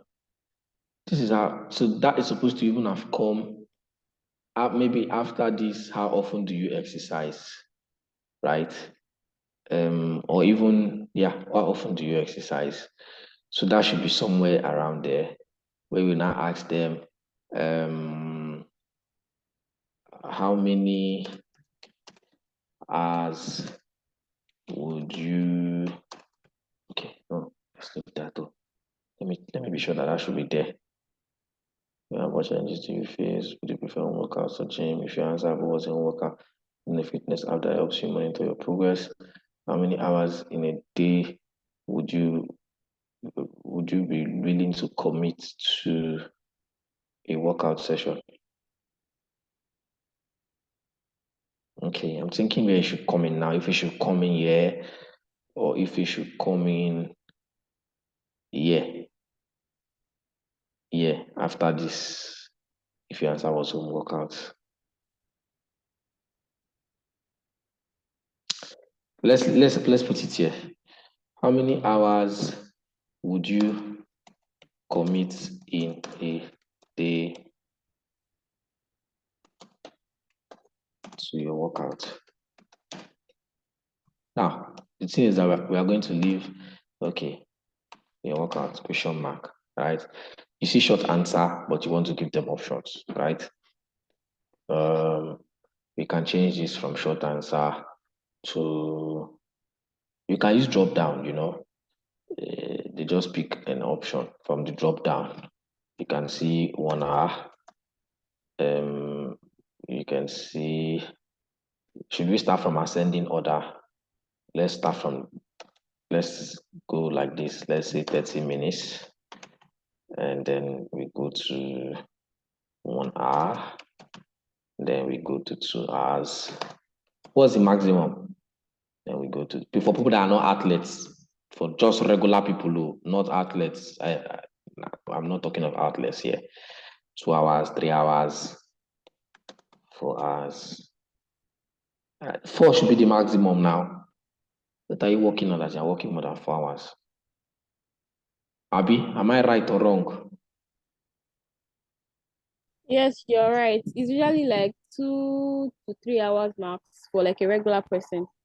So let's check it as 4 hours because 30 minutes, 1 hour, 2 hours, 3 hours, 4 hours, and then this option we can decide to leave that as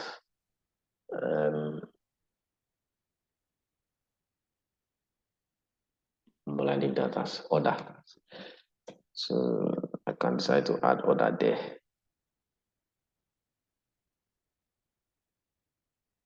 Oh, I deleted 4 hours. 4 hours. Okay, I can decide to add none for people that don't even work out at all.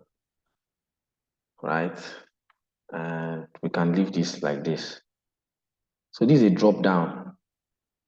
Yeah, that's a drop down. I don't even know why I chose a drop down. Well, let's leave it at drop down, right? So you see what a drop down looks like. But I think this should be much of it. Let's read through the form from the start and see if it makes sense. So let's change this to automatically collect emails.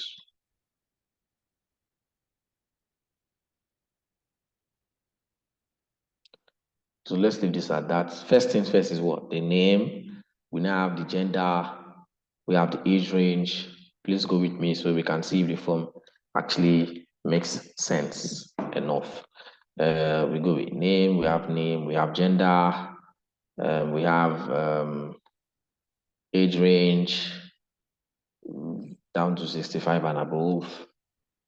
We have the occupation, right? So we know the occupation, short answer text. Please also check for the ones that I put as a composite question for them to answer as required, I mean.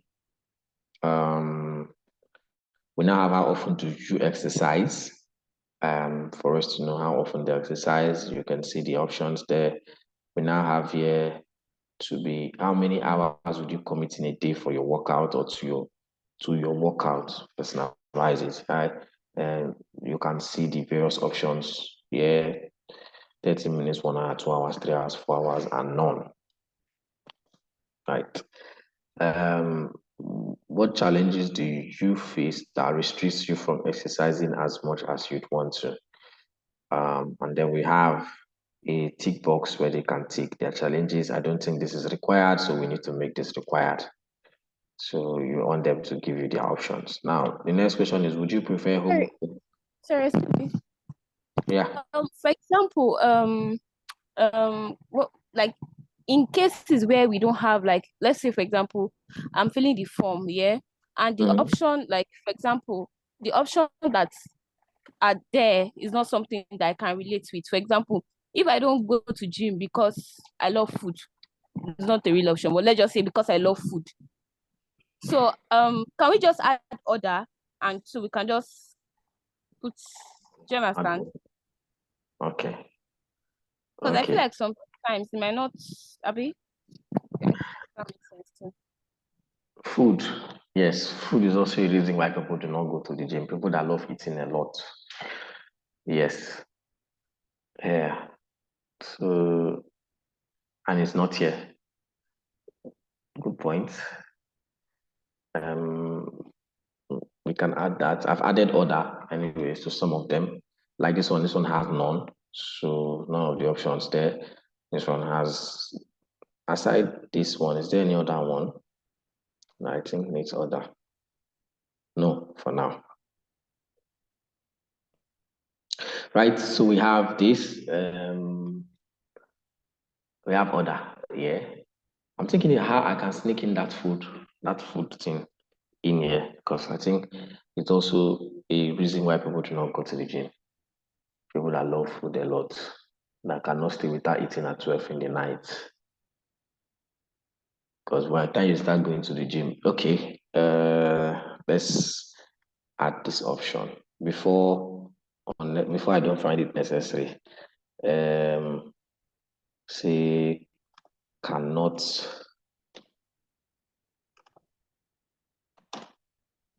keep up with strict dieting. How do you do it? It's diet now, right? Because it's a diet that they are always on. People who go to the gym, they'll tell you don't eat this, don't eat this, don't eat this, don't eat this, because these are not good for you. Right? So that's strict diets. I don't find it necessary. And then let's add the order. So someone who likes to eat food can pick up this option of cannot keep up with strict diet. Right. Would you prefer home workouts or visiting a gym? You can see this one is just 2 options, so they just have to choose one. If your answer was home workout, would you prefer using a fitness app that helps you monitor your progress? They can tell you yes or no.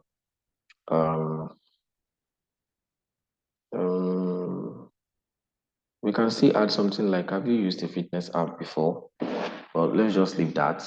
I don't want us to drag it for too long. The major thing is I wanted us to have the idea behind how you should put out this survey, right? You want to understand exactly the questions you want to ask.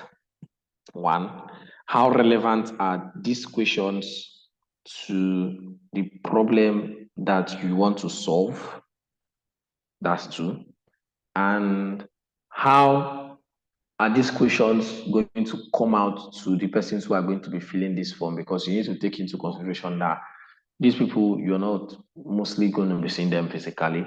You want people who can just fill out this form for you, which you can share the link to groups. You can share to on your WhatsApp status for people to fill out. You can share on your social platforms for people to fill out, right? Random people.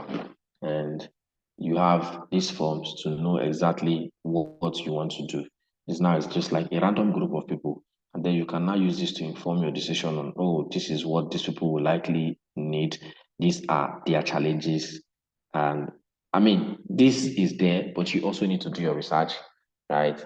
We can really add more things. I was thinking maybe we can even add one more question that will require them to give us an answer, but nothing's coming to my head anymore. But I think we can add one more question that will require them to give us an answer that is relevant, that can help them really state their challenges of relevant to what you are writing about. If it's real estate now, we can ask them other questions like, okay, nothing's entering my head at the moment, but I'm sure you understand what I'm trying to say, right? So this is it. Now, notice that most of the questions are required, but this long answer, this long paragraph is not required because you don't really want to tie them down. They might just leave your form and go if they don't know what to write for the long answer text, right? You want to leave it like this, unrequired. But the truth is that leaving it like that does not mean they're not going to fill it. You're going to have a very high percentage of people that will fill out this part because they have filled from start to finish, having required virtually everywhere. The psychology already is there that this one too, I just have to fill it and submit, right? And people are impatient, but because they have been able to fill out from start to here, there is every high tendency that most of them will still fill out this last part, even with the long answer text. Do we understand? Do we get this?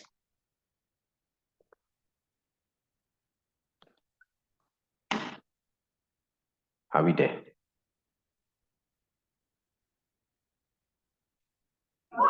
Yes, sir.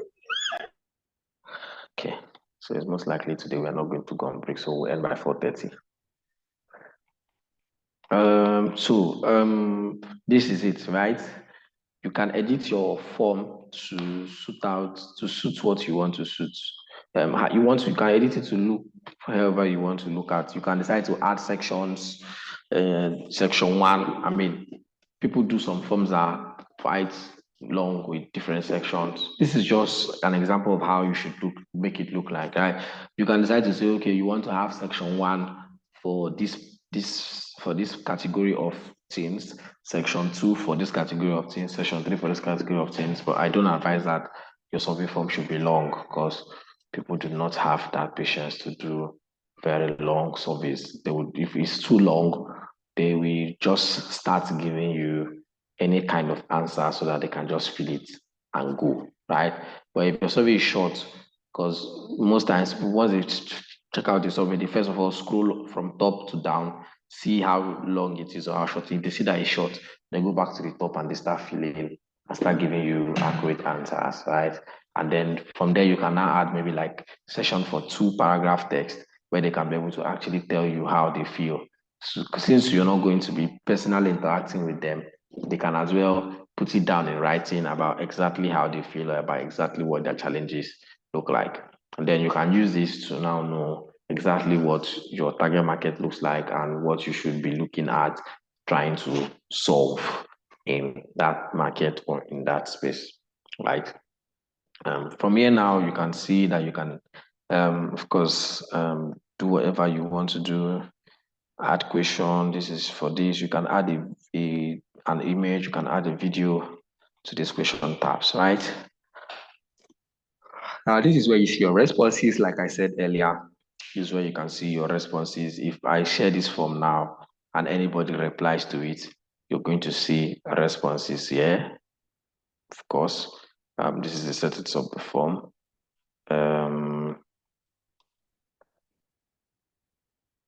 can see this part as well. You can then for now, you can customize the theme to look how you want it to look. You can change the header, the font type, the text, the color. You can see this here, right? If I change this color, you can see that the color changes. You can do any of this. I mean, if you find it necessary, you can change the background as well, the background color as well. You can put an image as your header if you want an image to be here as your header. You can see the questions, the font for the questions, and then font for the text. You can also see the text style for the header. You can see all of this, right? You can decide to change it to whatever you want. If I want to change it, you can see I've changed it to Merriweather. All of this can be edited to suit your tastes, right? But look for something that people can actually see and read. You don't want it to be too fancy. Nobody's really going to look at your fancy, right? So you just want something really, really simple. Where's my Roboto? Back to Roboto, please. Yeah. So you can just leave it at the default. No big deal. All right. The major thing now is, yeah, you can add collaborators to be able to see your form. I mean, if you have somebody that you want to be able to access this form with you and be able to see this form with you, you can add collaborators here. You can get a preferred link, make a copy of the form and all of this, right? And then you can see this send option. Now this send option is where you can now send it to people's emails. So if you want to send it to emails, you can now send to email. You put the email address, you see the subject and then the message of the email. And then of course, you send it as an email, which most likely that's not what happens. And then this is where you can copy the link, right? You can now copy the link to your form from here. If you look at this link, you can see that it's too long. But the good thing with Google is that Google has now given you an opportunity to shorten your link. So you can see that I have just shortened the URL. So it now becomes a short link, right? This is improper to send this kind of link out. You can see socials here where you can share your form via Facebook or Twitter. But now for the link part, which is most likely what people use, maybe you want to send it to a group chat. You have a message that you've already composed and you want to send the form to the group chat for people to fill out and give you their responses. You can decide to scan copy this link, just shorten the URL from here and copy it and paste. So let me just do that. Let's just see what the form looks like. And this is the chat section. So let me just paste the link here. So this is the link. If you hit that link, it should take you straight to the questions that have been prepared here. Somebody can look at it, anybody can try it, and let's see.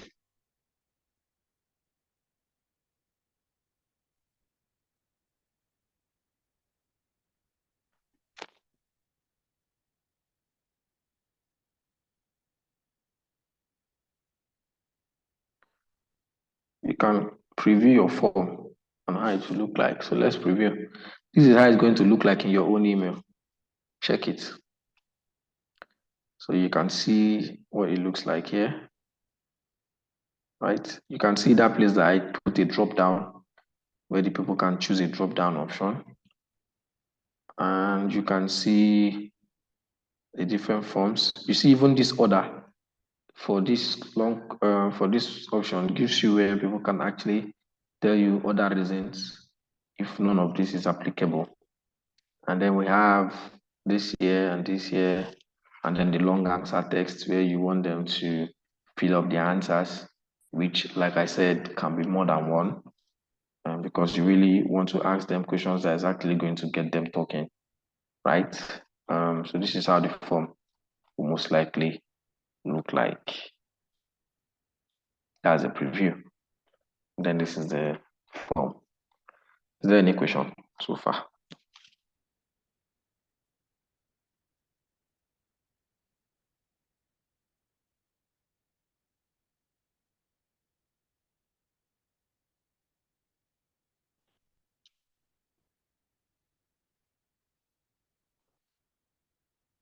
Any question?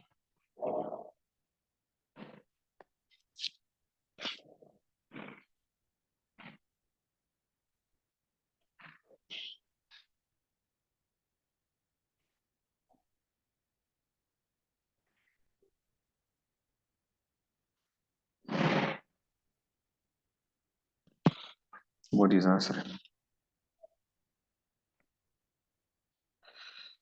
Okay, fine.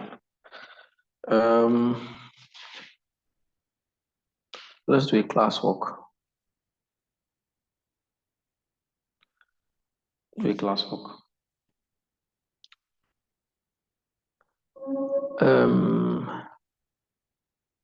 Prepare a Google form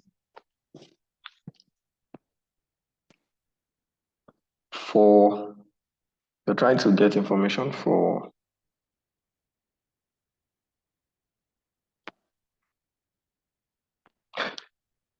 use the real estate again. Let's use real estate again. So this is a classwork. So we're going to have to work on it now, between now and this is 4 or 5. Between now and what's the time? 4:30. Right. I think 4:30. For between now and 4:25, 20 minutes. Prepare a Google. Use a prepare a Google form and ask survey questions for a real estate brand. So you have a real estate, or you want to do a real estate brand, and you want to find out pain points about people who are looking to buy real estate and how you can also come in to solve it. Right now, you need to understand their pain points first, so that you can know how your solution is going to come into the market and how it's going to be accepted. So let's just work on that right about now. Is that clear? Understand? Sorry, please, can you repeat the question again? The question is to draft a survey form on Google, just like I did use this Google form for a real estate brand. So of course, just like we did here, the intention is to understand the market and understand people and their intentions of going into real estate to buy precisely, because you are now the person who provides the solution.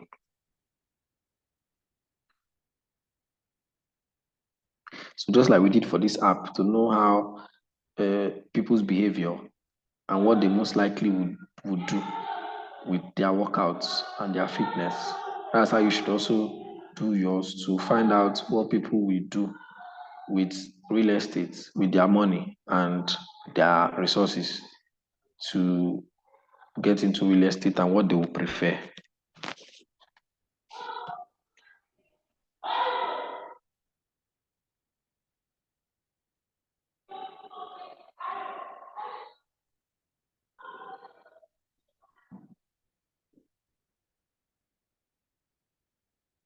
Is that clear now?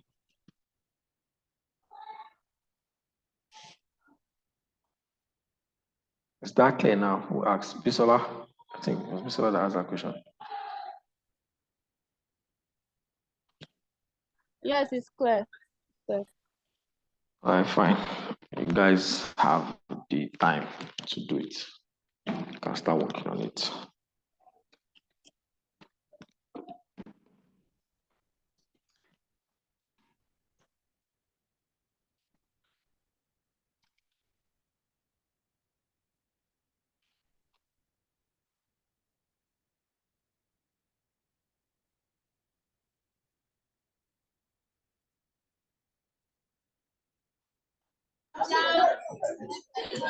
Hey.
Hello guys, how are we doing?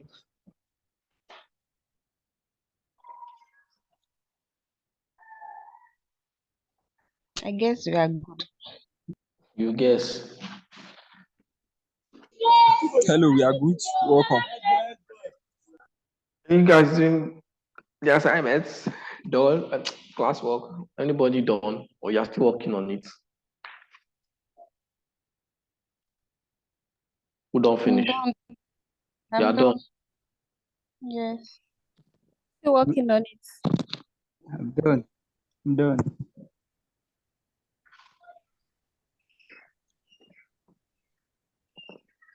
Okay. Two people are done. One person is still working on it. Adijat, share your link on the group on the chat box. Let me see. Let's look at it.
Adijat, please turn off this thing first.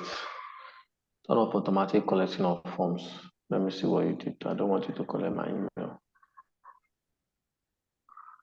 Twinkle. Okay. Turn it off and then send the link again. So we didn't go on break today, so we're supposed to end this class by 4:30. So I'll just review this. And anybody who's not done, you will see your own as assignment. And then for those of us who did not submit the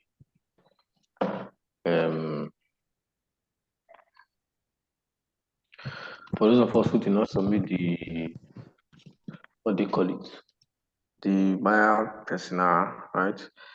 You're going to have to do it. And for those of us who I gave corrections today, I want you to go and implement those corrections.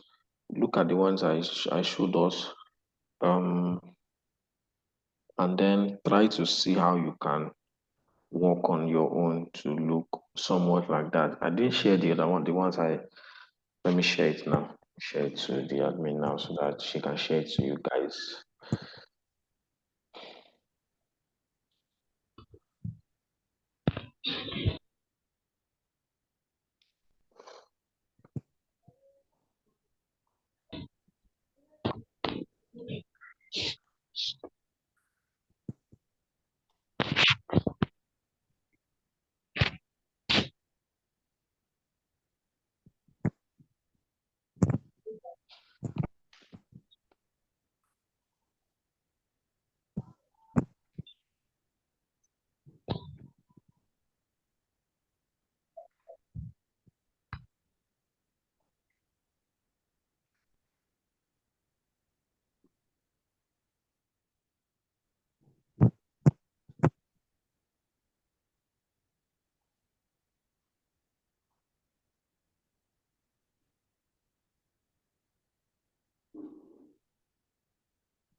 Okay.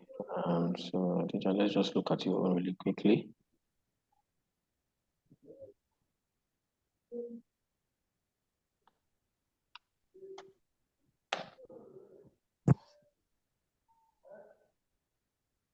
Still asking for my email. Oh, yeah, take it now. Let's see what you did. Yeah. Twinkle Real Estate Agency. You did this in a rush.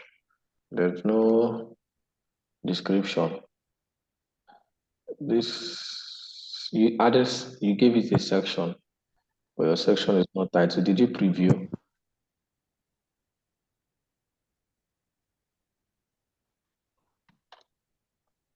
Untitled section. No description for the form.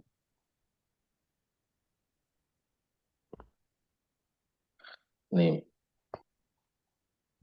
Gender. It should be out. This option. Shouldn't be here. Always preview. Age 25 to 35, 35 to 55, 55 to 75.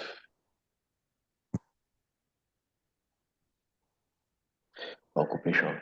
Location. What kind of real estate service do you need?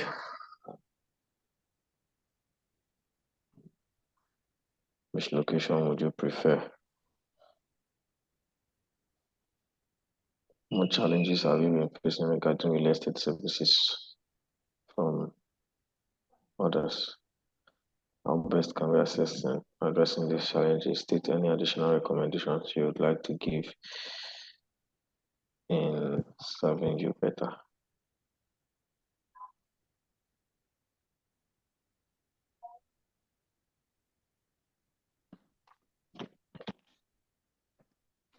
Okay, I think this is good, but I think you, like all of this now, you have too many questions for them to answer. They will not want to answer. Too many, and all this looks like long answer text. What challenges have you been facing regarding real estate services from other brands? State any additional recommendations you would like to give in serving you better. How best can we assist in addressing these challenges? And all of them are required. This will make people really not want to, they will want to rush it. So remember what I said, you want to give them as much as possible options for them to feel, for you to get their insights. But then after getting these options, you now also want to have maybe just one or two, mostly two, where they have to now express themselves. It shouldn't be much, right? People don't have that luxury of time to start answering your questions. Your section is untitled, so you want to title this. You can see I didn't put section in my own. So you want to title that section, or you remove the section entirely. Name, gender, option, this option. I think you should have added something like, where would they prefer to, after what kind of real estate services do they need?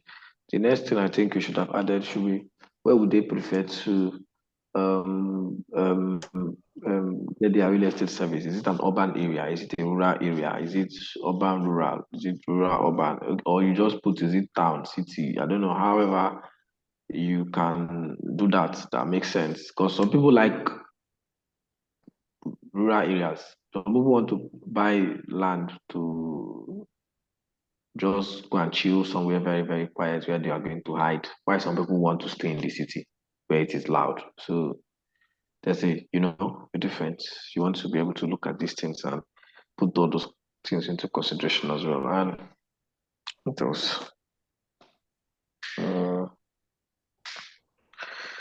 Nothing is really entering my head now, but you did well. Anyways, I think you did well. Maybe there are other things that you could have done better, but for now, I think this is good. But you can try your hands on it again. I'll give you an assignment so you can try your hands on something else and do something again.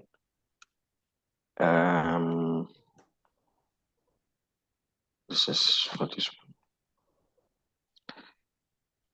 Yeah, I'm trying to think of what could have been better, but nothing's entering my head at the moment. But yeah, I think these few ones I've given you should serve. Like, remember, you don't want them to answer too many questions, so you want to keep this at very minimal. And if at all you have to leave them open, if at all you have to put them, you don't have to keep them at required, because I can see 1, 2 is required, and they are all long answers. Which location would you prefer? Okay, that is Dale, but maybe you should have you know, made it foreign a little. What else? What else? What else?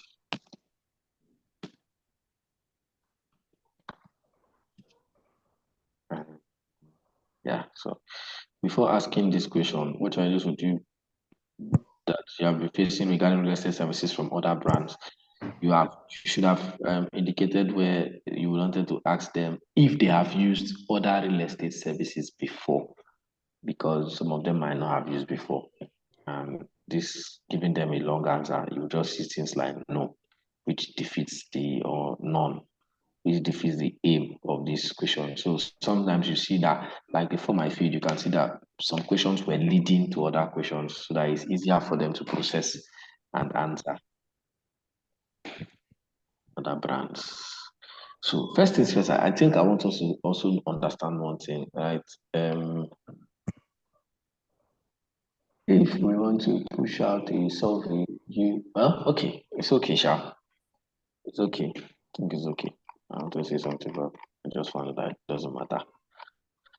Well, just take into consideration these things I've said and try to see what you can work out of it, right?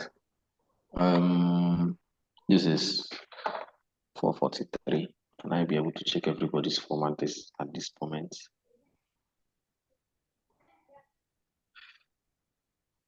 Whose form am I checking next?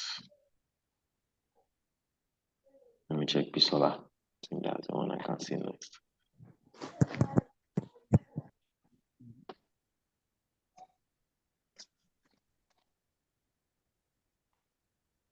Yeah, Bisola form is Operation Become a Landlord 2024.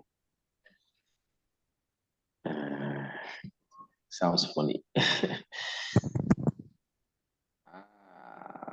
Sounds funny, but okay. The survey is intended to discover your progress of becoming a house owner in 2024. You guys should try to do better with your description, right? If you see the one I did, right? Let me try to open it again.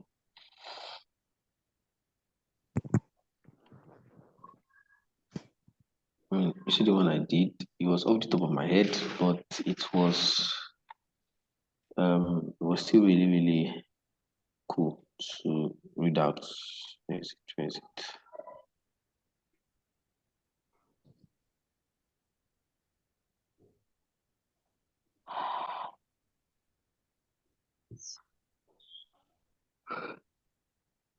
You can look at this one. You see what I did here.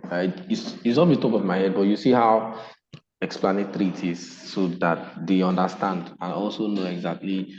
I also solicit for what you want to get from them, right? So I think you guys can do better with your description. Operation Become a Landlord. Okay, that's okay. What's your name? What's your age? What's your gender? What's your occupation? Do you currently live in, this question, do you currently live in a rented apartment or your own house? Makes sense.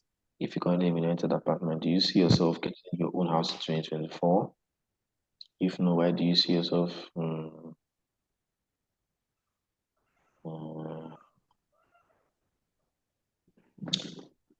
if no, why do you see yourself not getting your own house in 2024? Where would you like your dream house to be located? Would you be open to paying in installments to get your dream home? What type of apartment would you love to get? How many bedroom apartment would you like to get? Would you be open to a petrol house survey?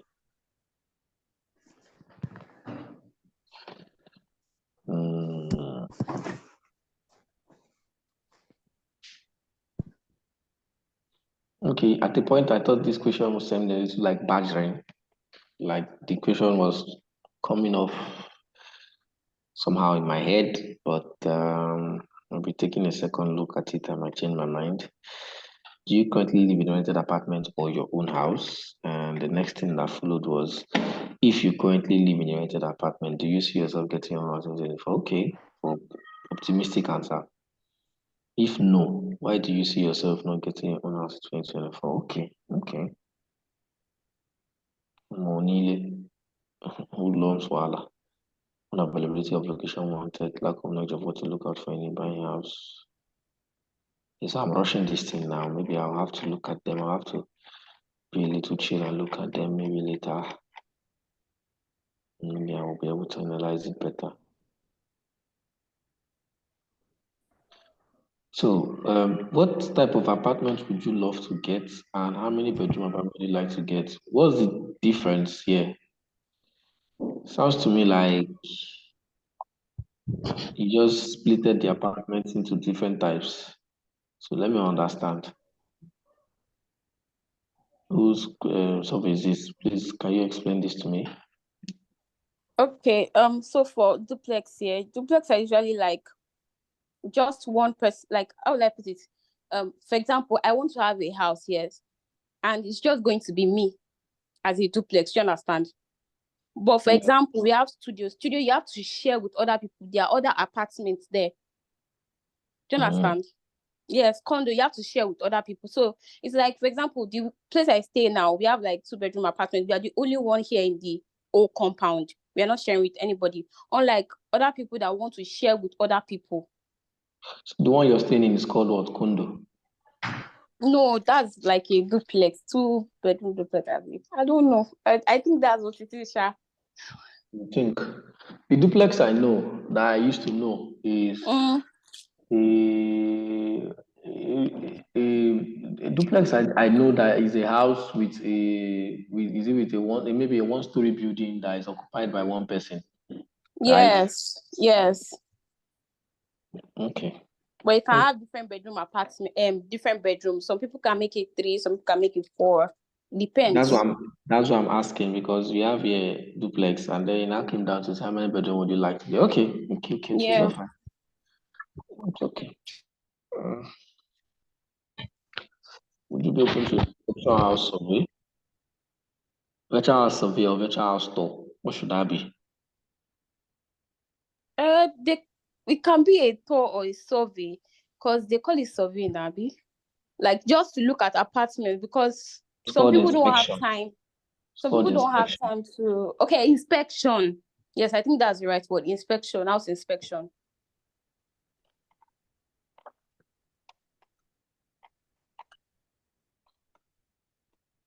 I'll have to look at this again when my brain is a bit more relaxed. For now, it looks okay. But maybe if I look at it again, I might see something. My brain is already mocked up for today. This is 10 minutes to 4, so I don't want to keep you guys till 4 o'clock.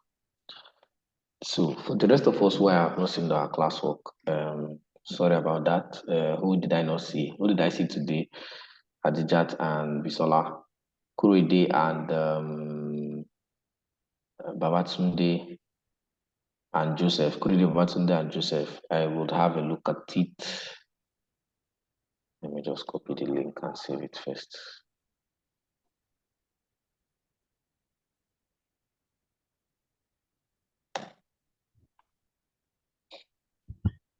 Joseph.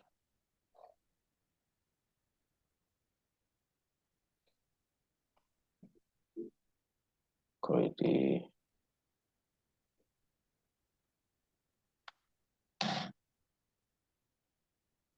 Babatunde.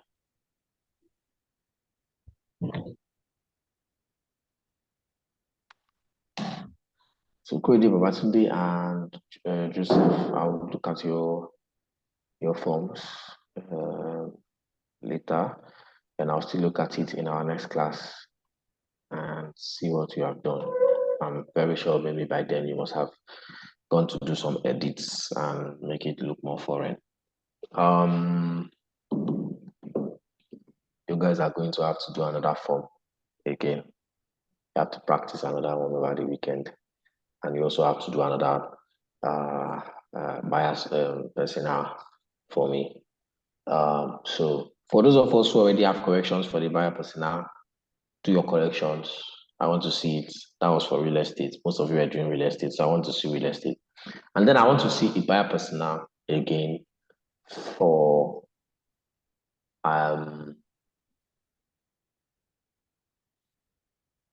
what now? Hold on, let me think of something. I want to see a buyer personnel for a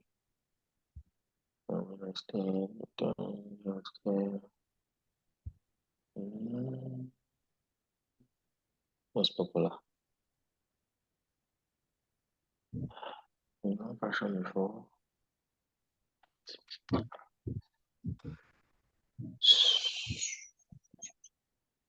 Okay, for a fashion brand, do fashion. Let me see what you guys have up your sleeves. No, a grocery store. Yeah, do a grocery store. So the next buyer personnel should be you want to have an online grocery store, right?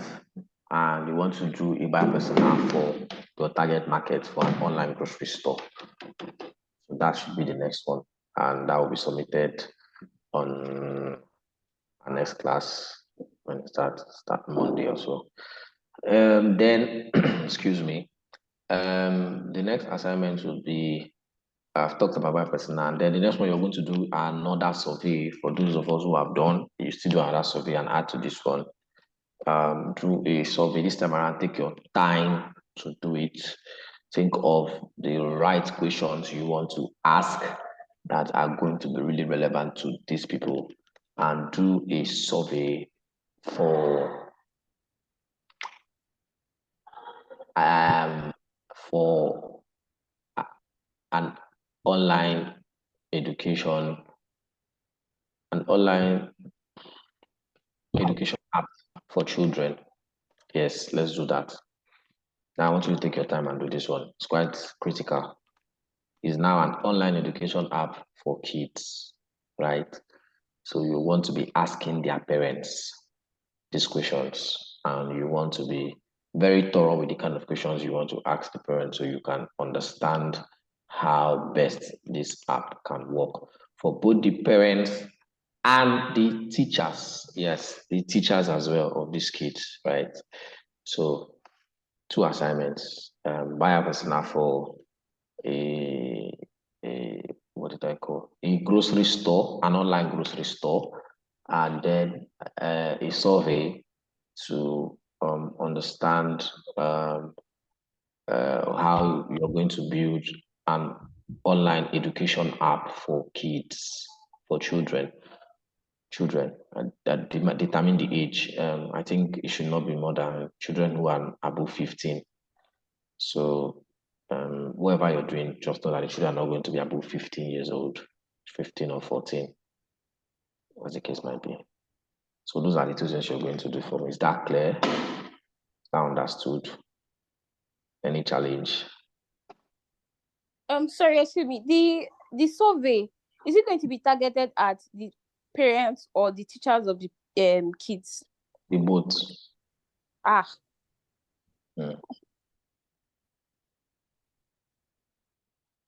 And sir, the buyer personnel for the grocery store, are we all doing it? Is it for everybody? Yes, it's for everybody.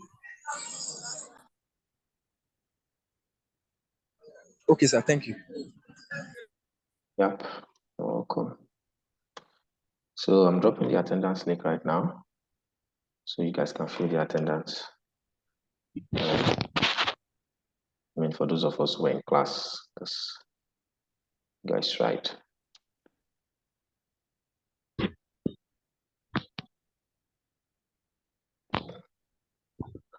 So this is the attendance link. Please fill it up.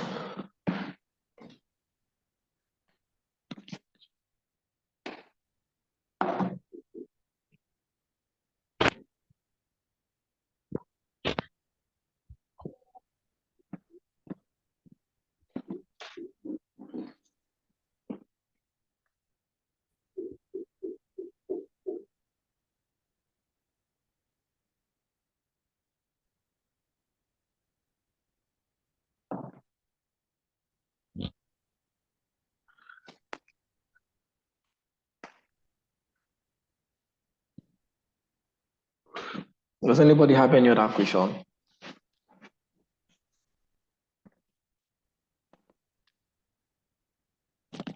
Anybody wants to tell me anything?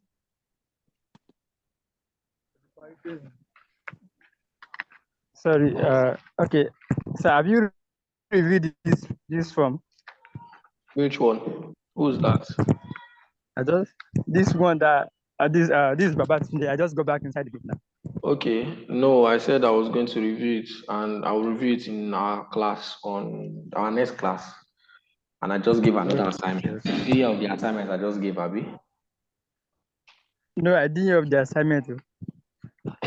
I said you guys should do another buyer persona. First of all, if you have that first one, I know you asked you to correct it, so I'm expecting the correction, the correct buyer persona, a corrected copy of that buyer persona on Monday. And I also said you should do another buyer persona for an online grocery store. So you intend to have an online grocery store, you intend to do digital marketing for an online grocery store, and you want to know exactly who the target market are and what they should look like. So that is one. And then the second one I said is that you should do another survey, just like in addition to this one that you have already done, for an online education app for kids, right? So it's targeted at the parents of these children and their teachers, right? And the children will not be above 15, 14. Let's leave it at 14. Should not be for kids above 14 years old. So that's children you're targeting. An online education app for kids, right? Is that clear? That's for the survey. Survey, online education app.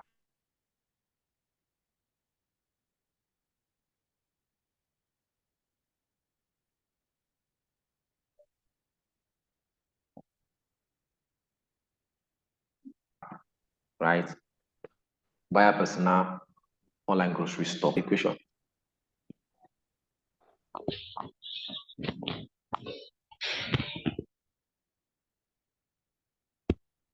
Have we finished filling up the attendance?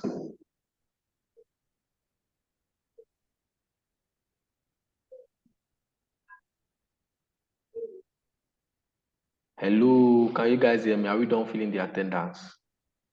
Yes. Oh.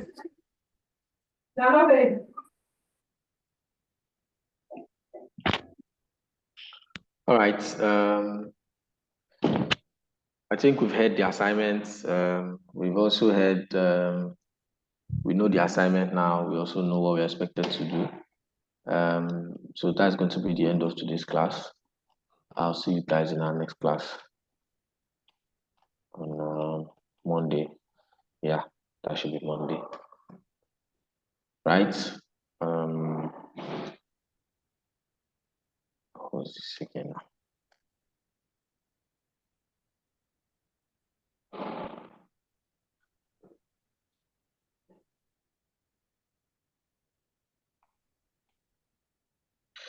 All right, guys. So I'll see you in our next class on Monday.